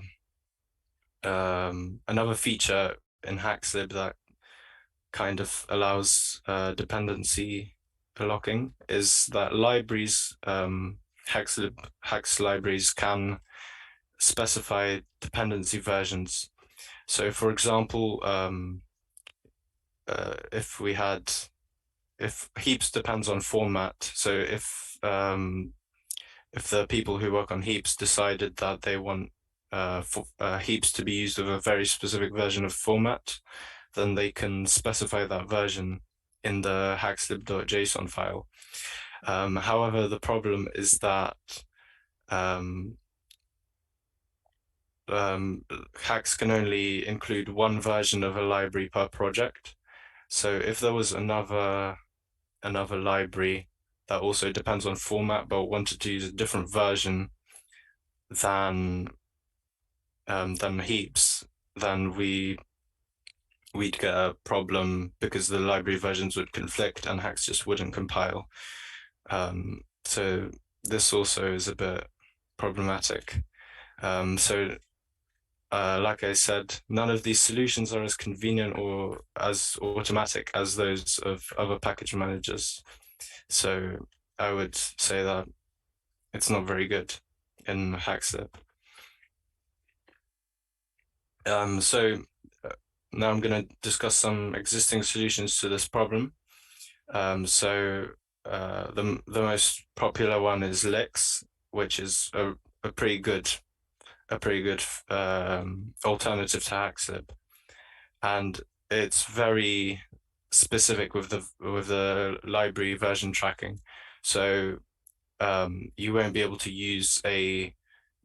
accidentally use an incorrect commit for a library installed through GitHub, because it installs each commit in a separate directory. And it also tracks the compiler version as well.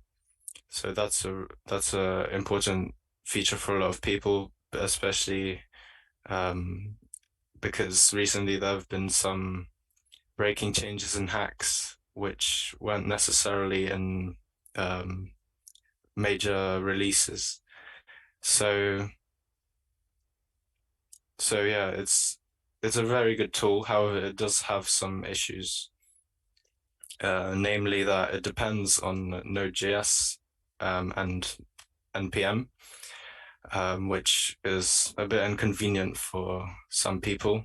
It just feels weird installing a package manager for a language using a package manager for another language. And it also messes with the global Hax installation. This is kind of necessary so that it can keep track of the Hax compiler versions and switch between them. However, because it's not the default way that things work with Hax, it's kind of uncomfortable for some people. There's also HMM.json. This is a bit of a more simple project, and essentially it's a command line tool that just lets you manage it lets you lock your libraries that you're going to use in your project. However, it's completely separate from HaxeIn. It doesn't integrate itself into the library resolution system the way Elix does. It just works as an external tool, which allows you to install the correct versions for the libraries, and it doesn't really check that you're using those versions. It just assumes that you've installed the correct ones using the tool. And also, it's not as, because it doesn't change the Hax installation at all. It doesn't use anything like Linux does.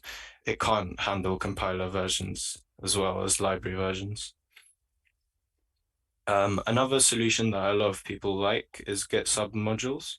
So it's quite popular for car people to use Git submodules in their projects, and it's a pretty good solution. It allows you to track all libraries like to the exact commit, and it's built into your version control system. However, you cannot really use libraries from the HaxLib database. They all have to be from GitHub or Git. And also, this is a bit more of a specific issue, and most people probably won't run into this. But when you include a library in Hax, it adds a few compiler flags that are kind of usually not noticed, but they might include macros for the library, or they also include a flag for the library name and the library version. And if you do the naive solution of just adding the class path for the library in the submodule to your project, then it won't handle all of this stuff. So that's a bit of an issue, but I mean, depending on how you use the library, you might not even notice it. However, it can be automated, and I made a project to demonstrate this. So if anyone is interested in using Git submodules to manage their dependencies, hopefully that can help you out. So why is there so many solutions to this problem that don't actually address the issues with HaxeIn, but instead create a new solution? And the short answer is that the code for HaxeIn was pretty bad. It kind of still is, I guess. There was a massive main.hx file which had almost 2,000 lines, and this is where most of the client behavior was stored. And there was a lot of spaghetti code, which happens as the project grows. And obviously, the worse the code gets in a project, the fewer people are willing to actually address the problem and fix it. So it kind of just got left as it is. There were a few issues that were opened to kind of try to address this refactoring issue, but none of them ever go anywhere. So we were left with this not very good code base that no one really wanted to touch. So that's mainly why most people decided to like the people who made Lix. Juraj used to work on HaxLib, but he decided that he didn't think HaxLib could be saved, so he made Lix. And also, this is more of a speculative point, but maybe some people were tired of the legacy HaxLib behaviors that they had to deal with. So, for example, this is probably more of a minor example, but when HaxLib creates a folder for a library, it will change the periods in the library name to commas, which is a bit weird, and in the past has caused some IDE file searching issues. But stuff like that you can't really change very easily, and moving to a new project which doesn't have to comply with those legacy standards is a solution to that. So can we fix HaxLib and have a usable library management system in HaxLib as it is? Well, there was a plan to do this. However, this was 2 years ago, and you can read it if you like. This is the link to it. It goes into some detail. However, it's not complete, and no one really ended up implementing it. So it's kind of, again, been abandoned. So I decided that all of this stuff has been kind of almost happening and then fading away. So I decided that I would try to contribute myself, because that seems to be the best way to get something out of Hax. So the first step to being able to kind of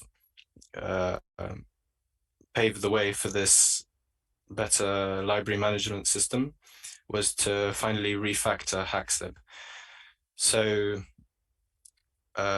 this would allow, well, first of all, the HaxLib code would be more maintainable and cleaner, but also there would be a proper library API. So one of the problems currently with the way Hax resolves libraries is that the compiler has to call HaxLib to resolve it. However,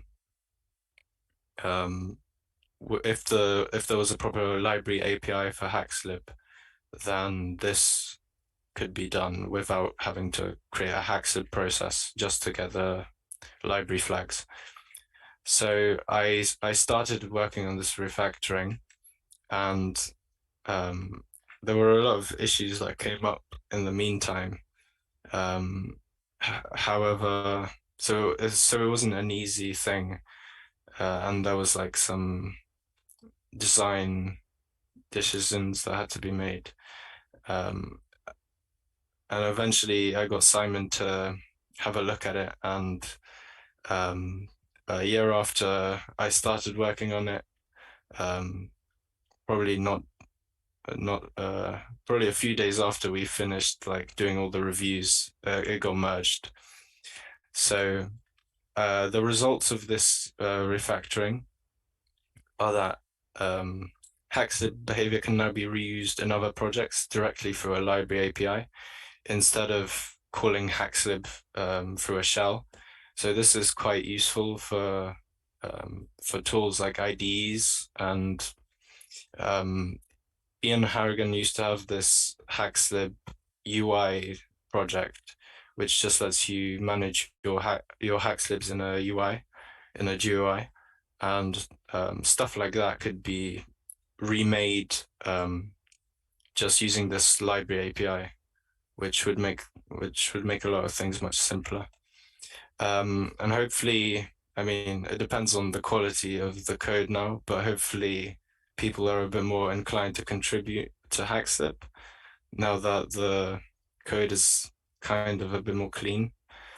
Another result of this is that a lot of bugs were found, which resulted from the spaghetti code that used to plague the HaxLib repo. So a lot of these bugs could be fixed, and one of the main examples is that HaxLib names, so names for libraries in HaxLib used to be kind of half case sensitive and half case insensitive on Linux. However, now they properly work, or at least on the client. You can, when calling a lib in your project, you can do it without having to worry about the capitalization of the library name. So that was possible because the code was refactored and there was abstract type created for the project name. So again, it just made me aware that there was this issue, and I was able to fix this issue. So also another result of all of this is that while refactoring, I made some abstractions to the library resolution code, which would allow for future changes to the library resolution system. So for example, libraries could be resolved in a local scope, so that you could have something similar to Lix, where the library versions are tracked inside the project. So now that I've done the refactoring and it's been merged into the main branch, I am working on a few improvements which are now possible. So one of them is to be able to use Git libraries in a slightly smarter way. So for example, to avoid having to clone the entire Git history for the repository. And also, this kind of links into the previous point, but also to have a better system for detecting whether a library needs to be updated, because right now there's some confusing messages when you try to update a Git library. So that's one of the things I'm trying to work on. I'm also trying to work on implementing local library scopes, and this is an example of a library scope file. So this is created using a local version of HaxeIn I have.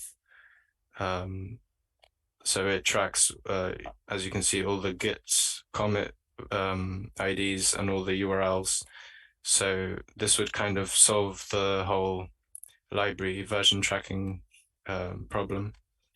And hopefully I'll be able to clean these up and make PRs soon, so that other people can have a look and review the code and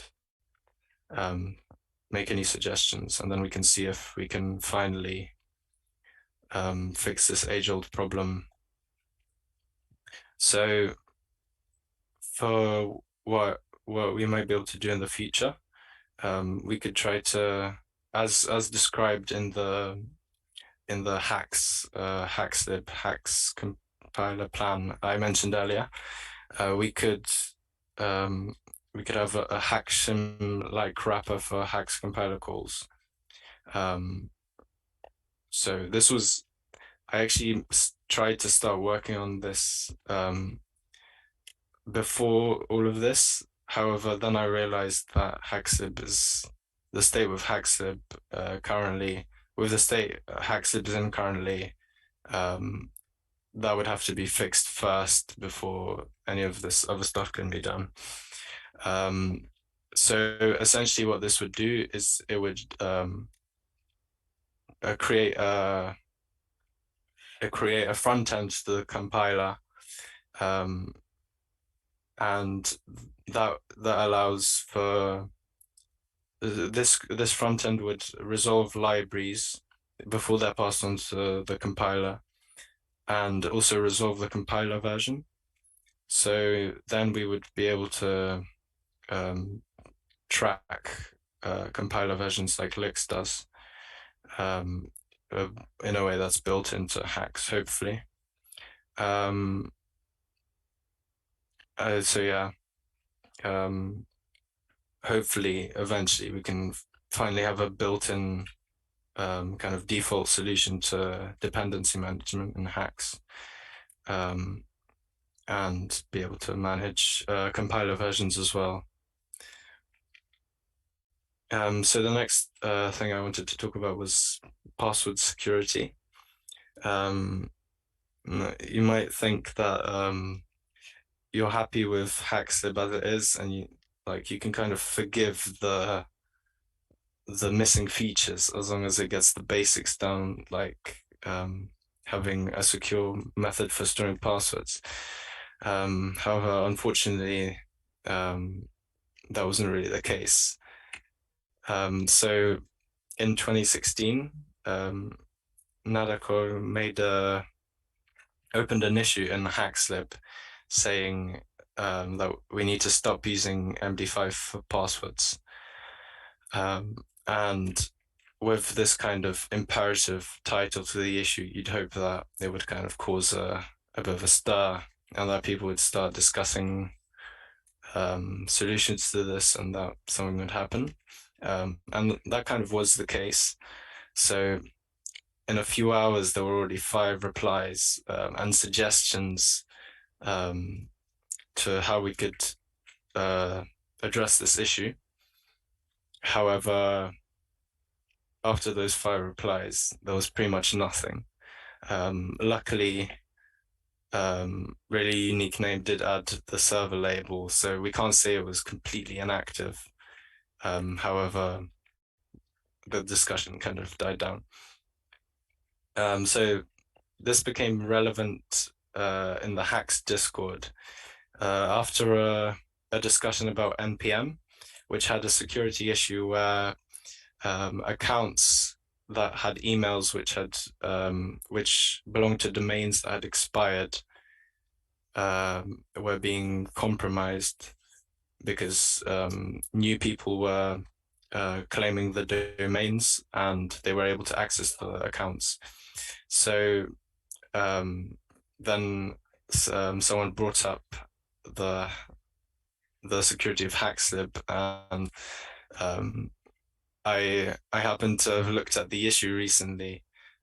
So I mentioned that HaxLib still uses MD5, and that kind of caused well, after that, a lot of people started becoming stressed about HaxLib. So most people were recommending using Git submodules or just using libraries straight from Git. So this was quite a big issue for a lot of people.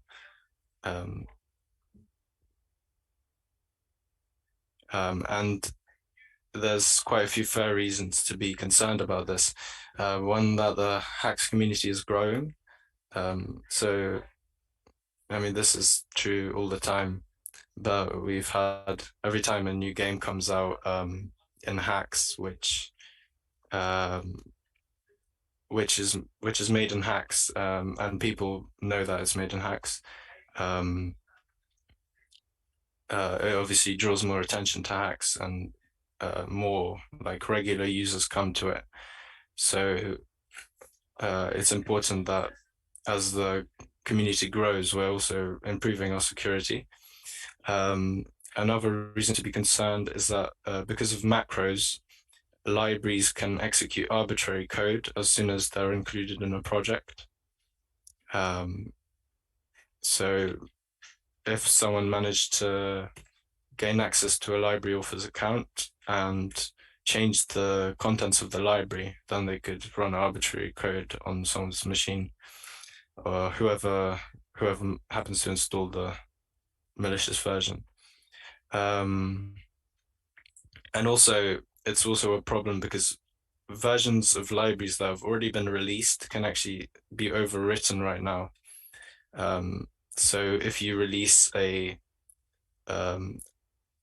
a version, let's say 1.8.0, and you accidentally made a typo or something like that, then right now you can actually just overwrite the existing version with the new version, which is really not recommended, but it is an issue that we have to deal with.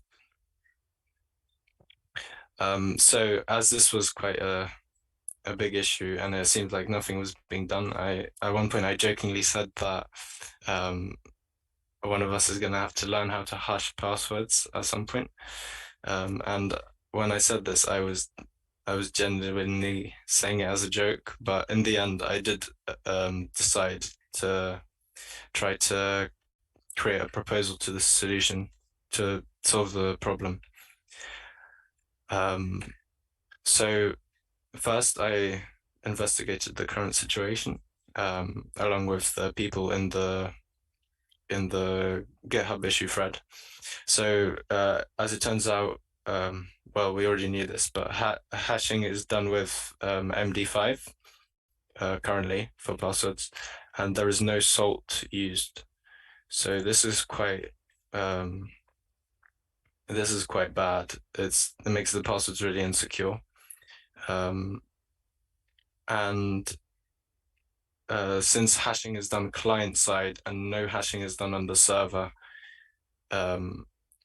storing the hashes as we do now is basically like storing plain text passwords, because if someone got access to the database, then they'd be able to access people's accounts. And also there is currently no password resetting functionality, which is a bit of an issue, because it makes, like, if we wanted to reset the passwords to solve this problem, we wouldn't be able to do that right now. So now I'm going to go through the solutions. I might go through them a bit quicker than anticipated, because it seems like I've taken a bit of time. But the first solution was to reset all of the passwords and force users to create new passwords. And this would allow all of the MD5 hashes to be gone immediately. So we would no longer have that vulnerability. However, this is a bit forceful, and Simon was saying that he doesn't really want to force people to do something like this, as it would interrupt their workflow. And also another issue is that some people might have lost access to their accounts if their emails are no longer in use. So the second solution was to politely ask users to update their passwords. The pros were that no one would be forced to do anything, no one would be interrupted. Well, they'd be prompted but not interrupted. And eventually most active accounts would no longer depend on the MD5 hashes. And possibly users would be able to keep using the old HaxeIn clients until they update their passwords. However, we'd have to implement the email-based password reset functionality as before we'd be able to solve this problem. And because some users may never update, their passwords would be vulnerable forever. And also we can only prompt users who actively upload libraries, and we'd also have to reveal which accounts are still using MD5 in order so that the client can send the correct thing to the server. And then I didn't really like either of those solutions, so I did what I should have done at the beginning. I searched on Google what other open source projects have done, and I found this pretty good solution, which is to gradually migrate the password hashes. So what's done is that we immediately rehash all of the existing passwords, and with the new algorithm, we rehashed the MD5 hashes with the new algorithm as a temporary measure, and then whenever someone logs in, we properly update it to no longer rely on MD5 at all. So this would make all accounts immediately more secure. Users won't have to do anything on their part. Eventually, most accounts won't depend on MD5, and if we do this, then it would take kind of an update system to do this, which would make future password hash upgrades easy to do. The slight problems with this solution are that rehashed passwords are susceptible to password shucking. I'm not going to go into this because it's really confusing and counterintuitive. But if you'd like, you can read that link, which explains it. But essentially, it means that because we've rehashed the MD5 with the other algorithm, the MD5 makes it less secure than if we just directly hashed it with the new algorithm. So yeah, all of these solutions require dropping support for register and submit commands at some point for old clients. And this is the case with this one as well.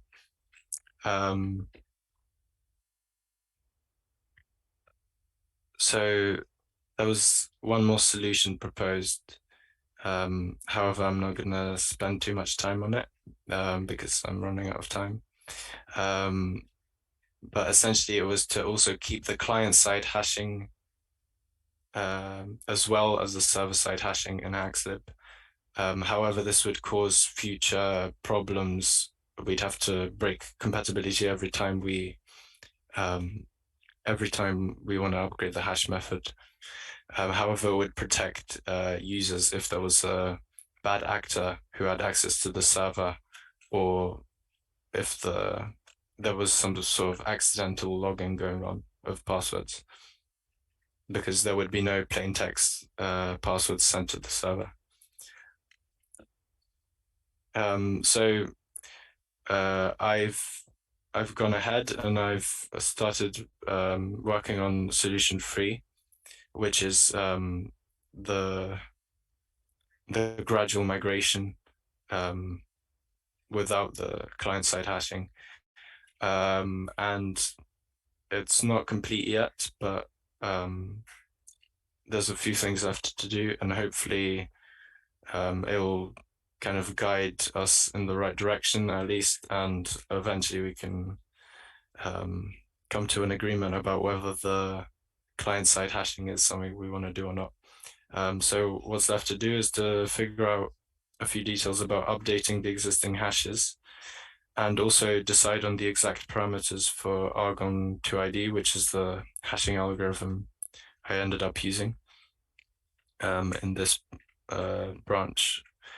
So that's one of the things that if anyone has experience with password hashing and like deciding on these parameters, then it would be a welcome thing to contribute if you can, so that we can decide on these parameters, because essentially there are parameters that you can add to this algorithm that allow you to make a balance between performance and security. So for users, all they need to know, well, if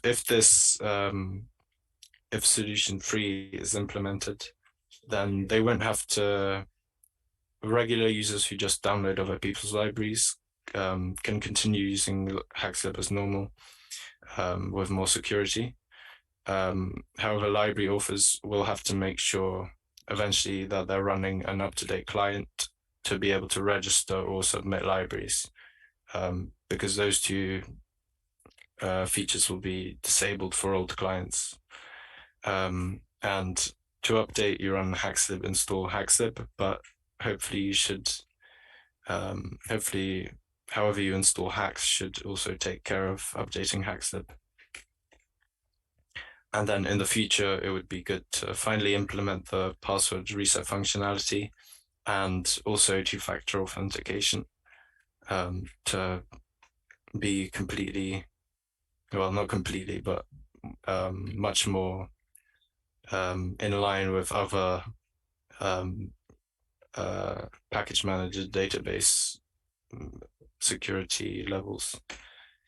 All right, so I don't think there'll be time for questions, but if you wanna get into contact with me, my GitHub is here, and yeah.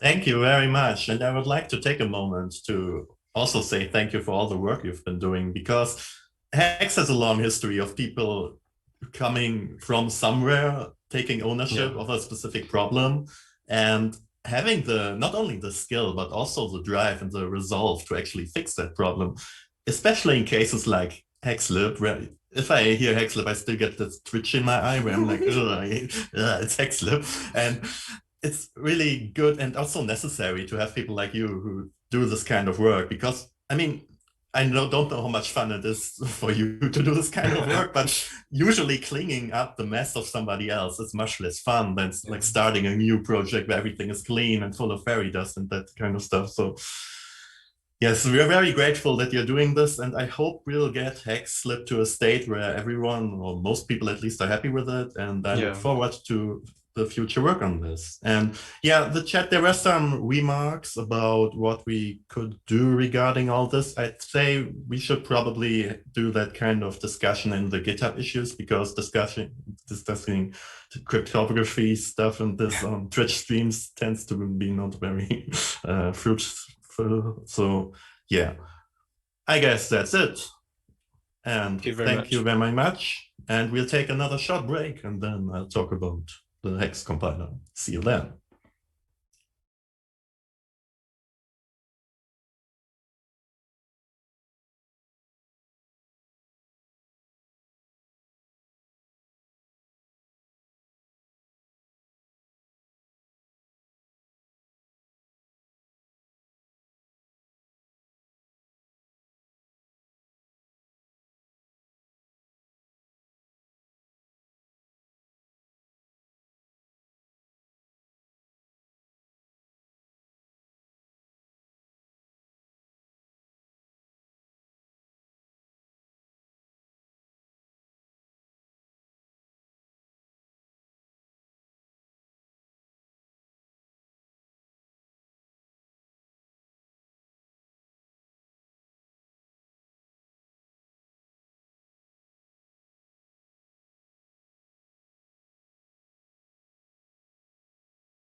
Welcome back to the final talk of the day, caching up with Hex development. This is not a typo.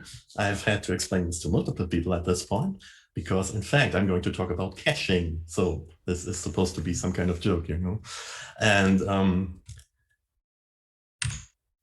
first of all, the introduction, I'm Simon. Oh, I'm hearing echo from someone. That's me, I'm sorry. Oh, okay. Yeah, I'm Simon. I've been an Hex contributor since 2011. I'm the main maintainer of the Hex compiler since 2012, and I'm a founding member of the Hex Foundation. You've all seen this before. So, caching up, what are we talking about here? In general, what is a cache? A cache is something where we store computed information in order to reuse it. So you could say we sacrifice memory to avoid recomputations. That might sound a bit dramatic, but that's essentially what happens. And our intuition, at least my intuition of a cache, is that it's some kind of evil black box where you put something in and then you get something out. And if you're lucky, you get the right thing out. But sometimes you're not that lucky. And the reality is that it is, in fact, an evil black box. And I find it quite interesting, because I think caching, while it is a very technical term and certainly a developer term, I think many people have heard of it, at least in the context of browser caches, which can cause problems for non-developers as well in some instances. And one thing about cache problems is that it always makes you feel like you're having some kind of stroke, because you're doing something and then you're not seeing any result. And that is really weird. And one fun example of that we had is, I think I mentioned that before, we're a band now, Fina and I, and at some point we did a recording where she was standing right there and sang into the microphone, and then we listened to it, and there was some, I don't remember what, there was some click noise or something. So I was like, okay, can you record it again? And she recorded it again, and there was still some click noise. And I'm like, what are you doing? Why do you have this click noise? And we did it again, and there was still some click noise. And at some point I realized we're not actually listening to the new recordings. We were always still listening to the old recording. And that was because the software we were using was having some kind of bug that would always just take from its internal cache the very first recording for whatever reason. And that was really weird. And if you're not aware of the presence of a cache, it can be very confusing. So in the context of Hex, we, of course, have the compilation cache. And the job of the compilation cache is to make mostly completion great again. I've talked about this before. So what we want to do is, because while the Hex compiler is quite fast, code bases also tend to get quite big. And then compilation tends to get quite slow. And for real compilation, it's a bit whatever. But when we want any form of completion, we don't want to wait forever for some type for class to compile. We want it to be as fast as possible. So that's the main reason why we have a compilation cache and the compilation server that which talks to it. So a very simple example of a cache is, this is from the heaps framework, a bit simplified. We have a text class which tracks in a variable needs rebuild. If we need some sort of rebuild, then it has a text and current text variables, and then a draw function. And I imagine this is something which gets called a lot, like on every render, maybe, I'm not sure what exactly it does, but the code in there is something like if needs rebuild, then, and only then, we do init glyphs. And you can imagine that glyphs does some terrible things which are very slow, and you definitely don't want to do them every time you render. So of course it does all these terrible things, and then we set needs rebuild to false. So next time we draw, we would not have to do all that again. And then of course we need some sort of method to invalidate the cache. So to set the needs rebuild variable to true. And in this case, this is the function check text. And if that the text, that our text is not equal to our current text, we update it. And then we set needs rebuild to true. So next time we draw, it's going to know that it has to do this glyph initialization again. I think this is something which many people have done, this kind of pattern. It's a very local cache, of course. We only have really one state to manage here and one variable to check. So it's very easy. In real applications, it can become a bit more difficult. And if you have a central cache, of course, it gets even more difficult. Because what do we actually cache? And I mean, in the context of the Hex compiler, well, we're caching compiled modules. What is a compiled module then? It is the result of compiling an HX file. And what does compiling mean? Compiling means we parse it, we type it, we macro it, I suppose, and we optimize it to an extent. We have to be a bit careful. We don't want to cache the fully optimized version. The easiest scenario where you can see a problem is if you have dead code elimination. You don't want to cache after dead code elimination, because then everything is gone that's not used. And then on the next compilation, you might want to use it, but it's no longer there. So you definitely want to cache before optimizing that kind of thing. And there are some other optimizations we just don't want to do because we might still need the information later. Then, of course, the situation with modules when we're compiling things is that a module might depend on other modules. And these can, of course, depend on other modules again. And these could depend on the very first module again. So the takeaway here is that we're having a graph problem. It's not a tree, it's definitely a graph, because compilation dependencies can refer to each other in a circular way. And graph problems can be a bit difficult implementation-wise. There's a lot of theory on this. It's very interesting. I actually enjoy this a lot, but actually implementing it correctly can be quite tricky. So dependencies. Let's look at an example from some game. You can imagine we have a game class. This is a pattern which is sometimes used. We have static public variables me and UI, which refer to player and UI classes respectively. And the idea here is that you can, from anywhere in your code base, refer to game.ui like player does. And this is very convenient because whenever you need information from anywhere, you can just do this and you have the information. Of course, the downside is that you can end up in a situation where a lot of things depend on a lot of other things. In this case, game class depends on player and UI. You can see this here. And the player class depends on game because it does game.ui.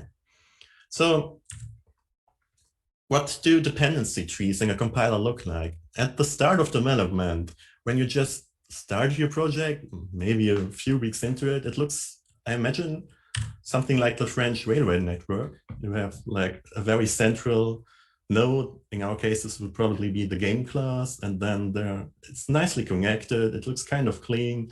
There's some other nodes which have a bit more going on, but yeah, this is okay. You have a nice hierarchy and architecture.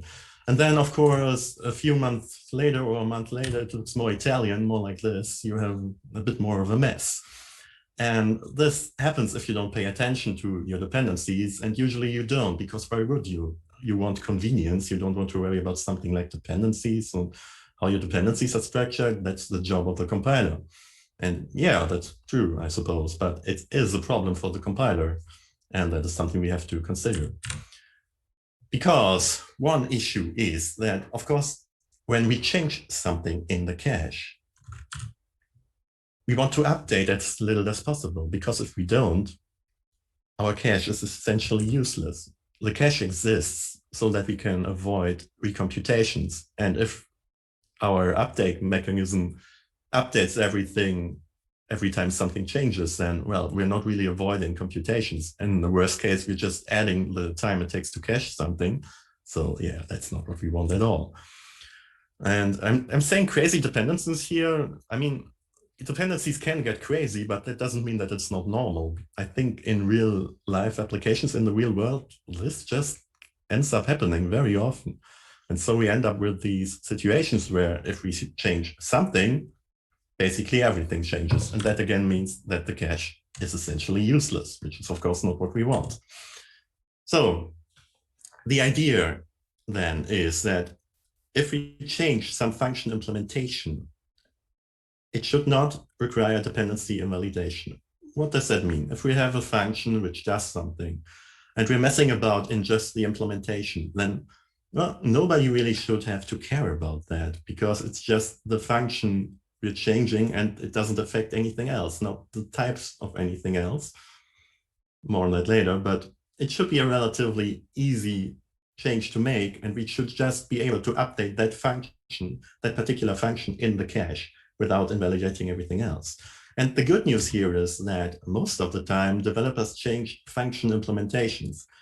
I didn't survey this, but if you think about what you're doing when you're coding, most of the time you're writing actual code. It does something. You're writing implementations. Of course, you also add fields and add types and all these things, but most of the time, I think you're actually writing implementations. So let's look at the game class again. We have our class game with the me and UI thing, and there we have some function test which just does trace okay. If now we change trace okay to trace hello world, there's no reason to invalidate game and by extension everything game depends on, which by transitive property is probably your entire code base or half of it if you're using this kind of pattern anyway. And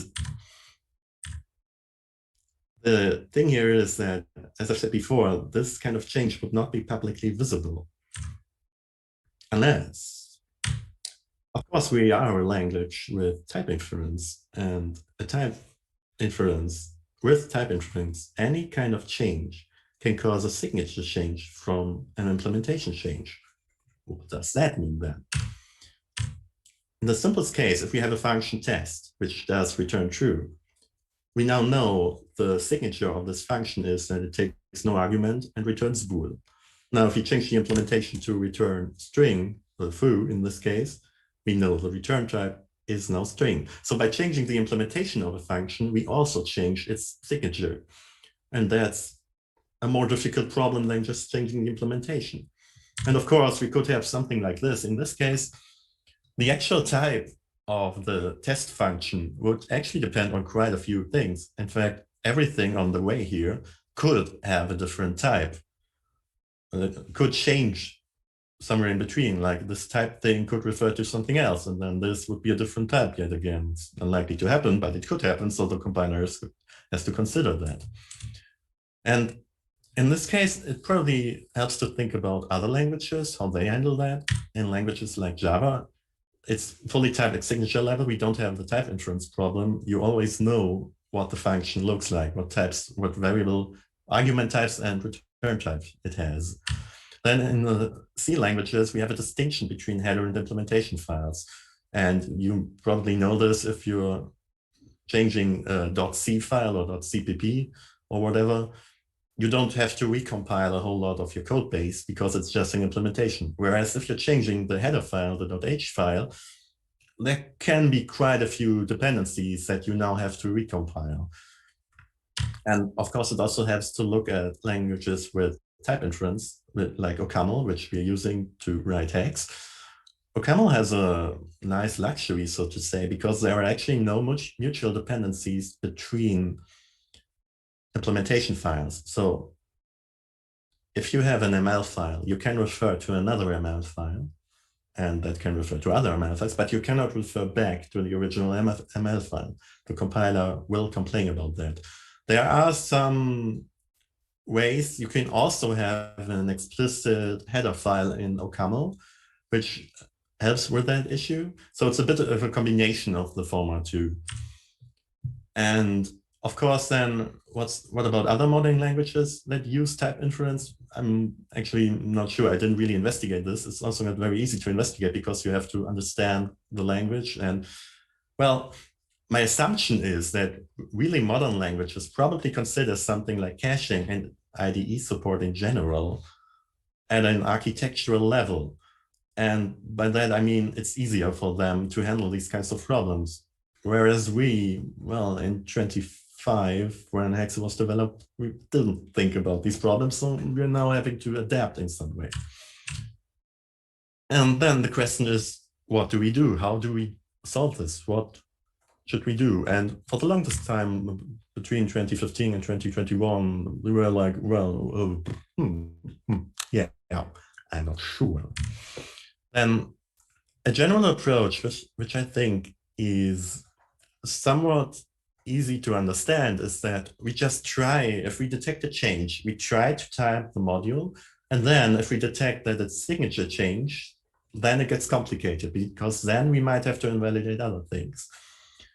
The problem with that is it is a bit of an architectural challenge due to potential typing side effects, because whenever we try to type anything, there could be a lot of things going on that affect some sort of state. And because it's not really nicely isolated in our architecture, it's very hard to manage this. And that, of course, means that discarding state is difficult. And that means something like trying to type a portion of code and then reverting all the effects it has is not really a problem we could easily solve. And the conclusion was that it's possible, everything is possible, of course, but it seems very hard to do. And so we would like to have some sort of intermediate solution where we don't have to do all this. And I discussed this with Nicola. We actually got together on a conference call and started plotting and scheming. This doesn't happen a whole lot, but this is a really difficult problem, so it did happen. And in the conference call where we also used some sort of multiplayer MS Paint, I'm not sure what it was exactly, but this was the result. To be honest, I looked at this for this presentation and I had no idea what's really going on. I'm assuming that the G class was probably some game class and the player class, and then these were probably UI classes. But a few months later, I'm not really sure what we were trying to discuss there. It made sense to me at the time, though, and we did come up with an idea of what we would do. The intermediate idea was then, from Nicolas originally, that we would manually allow marking fully typed modules. What that would mean is that in some way we would say this module is fully typed. So there are type hints everywhere, which is basically what Java does. I mentioned before the Java situation where everything is fully typed. And then the compiler would error if the signature is incomplete in syntax. So if you're not having a type hint on something, the compiler would complain about it and not compile. This might actually be an interesting feature in its own right. I think it's more of a thing for something like check style, probably. It's not really a compiler thing because the compiler doesn't need this, but it also seems somewhat tedious when it comes to more complex types. If you imagine you have something like a static variable, which is immediately initialized to some anonymous structure, which has like many fields, type hinting that by hand, it's possible, but it's not a whole lot of fun. So it doesn't really seem like an ideal solution. And then I had the idea, and sort of extension of Nicolas' original idea, that we don't really have to require explicit syntax, but we can lock the inferred syntax. What that means is you can basically imagine that the compiler adds missing type hints to your code. You compile your code and then just pretend that in your code, all the missing type hints are added by the compiler. And what's important here is that this kind of, well, it's sort of an inference, but it's nominal, which means it depends only on the name. We don't refer to a specific version of some type. We only say it has the name of that type, which is the same which we would have in syntax. So, of course, we started implementing it, or I started implementing it, and I called it the retyper. And the retyper, what we currently have in the compilation cache is the question, can we reuse module M? Because that is what it all comes down to. Can we reuse this module from the cache? Which answers the question truthfully if the module is unchanged and all its dependencies are unchanged. And all their dependencies are unchanged, of course. So in essence, if the entire subgraph is unchanged, we can reuse the module. If there's something in the subgraph, which is, we call it dirty then we can't reuse the module. And what the retyper would then do is detect if only the implementation changed, not the signature. This isn't super easy to implement. I think I found a way to do it. And once we have that, once we can detect, okay, this file, it changed, but it was only implementation changes, then we can retype the implementation, which is all we really need to do in this case. We don't have to do anything else. And we don't have to worry about type inference because we said that the signature of the types is locked. That's the whole idea behind this metadata. So I made a pull request for that, of course, which was the retyper, this number. The length changed. I found that quite interesting. We only had 616 additions and 22 removals, which means it's very isolated. There aren't a lot of replacing something where you would have a much more even number.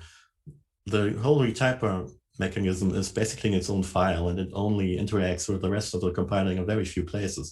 Although, to be fair, most of these additions are also just tests, which is, of course, a good thing because these tests pass. So we have some baseline of the whole thing working.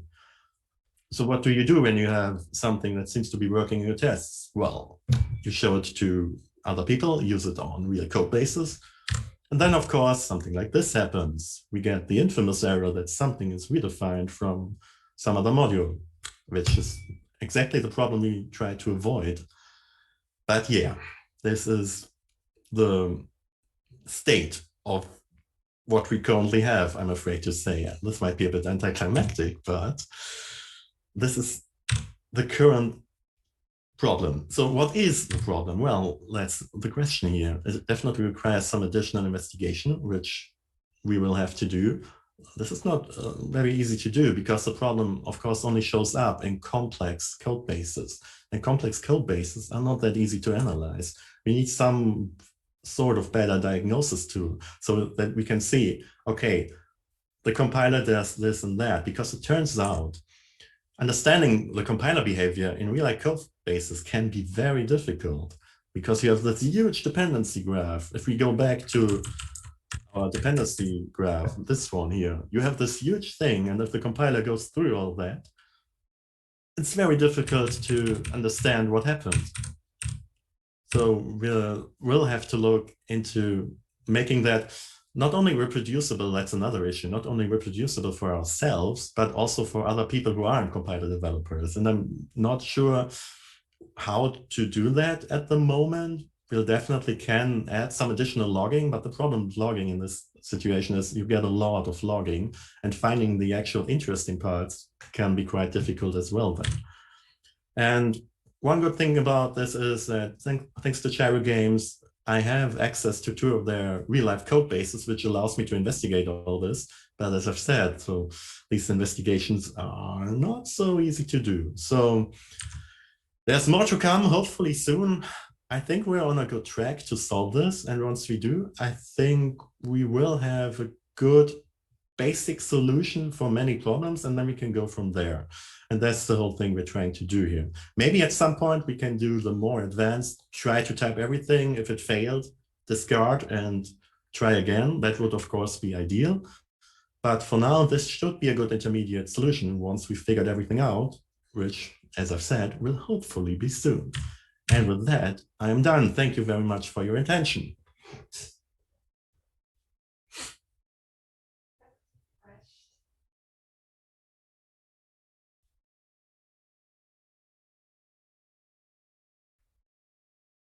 I can't hear anyone. Is anyone talking?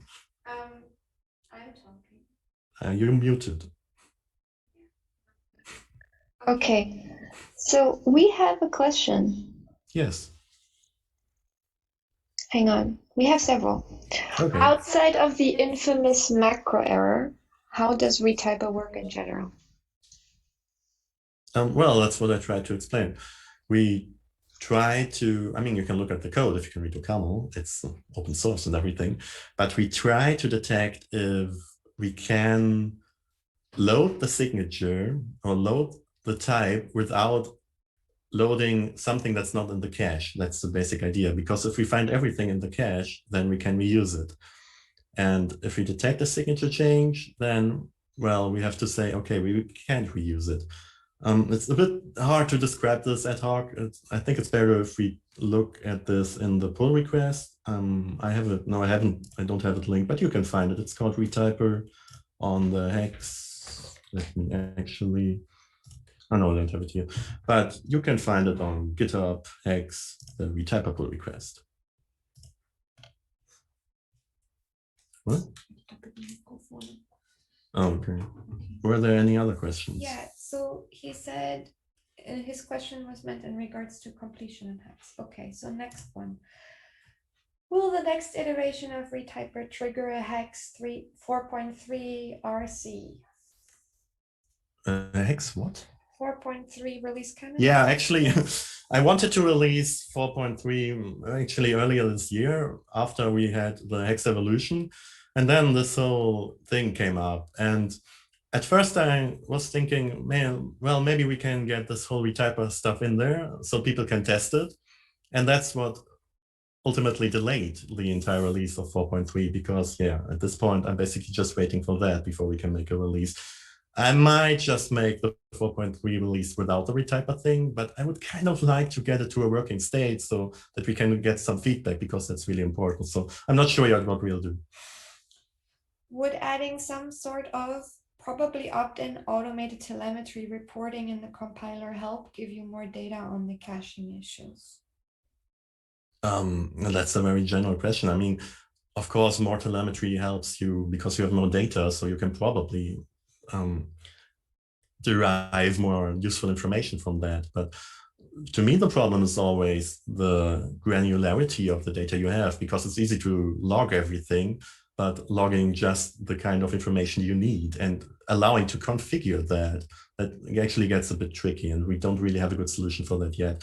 I would like to have some kind of, I thought about this, some kind of replay feature for other users. So if you have a problem with the hex compiler, it would be nice if you could like save the things you did up to that point, send that to a compiler developer, and then he can basically, if he has access to the code base, retrace your steps in some good way. It's not so easy because the state, of course, not only depends on what you compile, but also this exact state of the files you're compiling and all that kind of stuff. So yeah, it's not so easy to do, but it's the idea that has been in the back of my mind, and maybe we'll find a solution for that too. Okay, so Oral commented, we could try to formally define what the retyping process is and use a program verifier, sad emoji, to get rid of the module redefined error. Yeah, that's another, I mean, on a theoretical level, I agree. Of course, we could do that. We probably should do that. As you know, we're kind of more pragmatic when it comes to these things. I'm not opposed to approaching it like this and then implementing it based on that kind of design, but well, that's not what we tend to do around here. But if you want to help with that, I'm happy to discuss that, and maybe we'll get something that actually works. Sure. Can retyper be enabled with a compilation flag or something? Yeah, the way it works, no, I didn't really mention that, is that you mark specific modules as being retypable in a sense. There's some, I forget exactly how it works. It's some dash macro thing. I'd have to look it up, but it's also in the pull request, which I probably should have linked somewhere. Has gracefully quit his PhD internship to work on this with you, he says. Yeah, oh, that's very good. No, that's a very quick development. I like that. That's very pragmatic. So yeah, we'll find common ground here. Rudy would like to know, in addition, would that, and he means retyper, still be included in the 4.3 if 4.3 is released before the retyper is done? Will you include it in the 4.3 release candidate if the release thingy gets released before the retyper is done? What? It says here, and would that still be included in 4.3 if 4.3 is released before retyper is done? He wants to know if you will add it to 4.3 or yeah, if not if it's broken. Yeah, that depends. I mean, that's what I thought. If it's broken, then I'm not going to include it. Like if it's completely broken. If it works somewhat, then yeah, we might include it, but I don't know at the moment. And Antriel says, I saw the retyper being merged, didn't understand what I'm supposed to do with it. So I waited until some more info, RC and actual RC release so I can start using it. So yeah, that's a bit of a chicken and egg problem then, because, well, now I have problems to work on, so I don't really need more problems right now. But yeah, I hope to find a solution for these problems, and then maybe I'll make a call for people to test it, or I just make the 4.3 release and pretend that it works, or I call it experimental or something that should work. Experimental is a good word. Yeah, experimental works. Okay, I think that's it for today. I think so. We are not ahead of time anymore. You're standing here awkwardly. I'm standing here awkwardly because you can take a seat. I'm going to say goodbye. Thank you, everyone, for organizing this. And it was a great event. Great talks. I had a lot of fun. And I hope we'll do this again sometime, maybe next year in spring or something. So looking forward to that. See you then. All right. Oh, you have a headphone. I have a headphone. Okay, so goodbye, thank you from everyone. my side. Thank you for the speakers. Thank you for the listeners. I hope we meet us like in next months again. Bye bye. You share the screen. Stop the share. Okay. Oh my God. This is like learning Zoom on live television. Okay. So did someone ask about the t-shirts? What t-shirts? I don't know about the t-shirts. The in-person events, my what I said still stands. The summer after the Christmas markets are okay.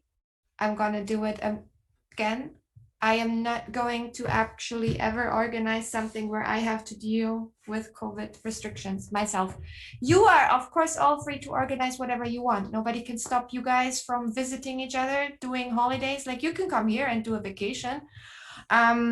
So yeah. Oh, Simon casually models the band shirt. Yeah, that's the band shirt for the band. Oh yeah, go check us out, neovel.com. Yeah, buy my CD. But no, it was really lovely seeing you all again. I think we should do this every couple of months, because also I'm super happy we have new speakers every time we find out new things. Very delighted. Thank you, Jonas. Thank you, Robert. Thank you, Nick. And thank you, Tobias. And that's it. Love you guys. Bye. Good night. Bye bye. Bye. Goodbye.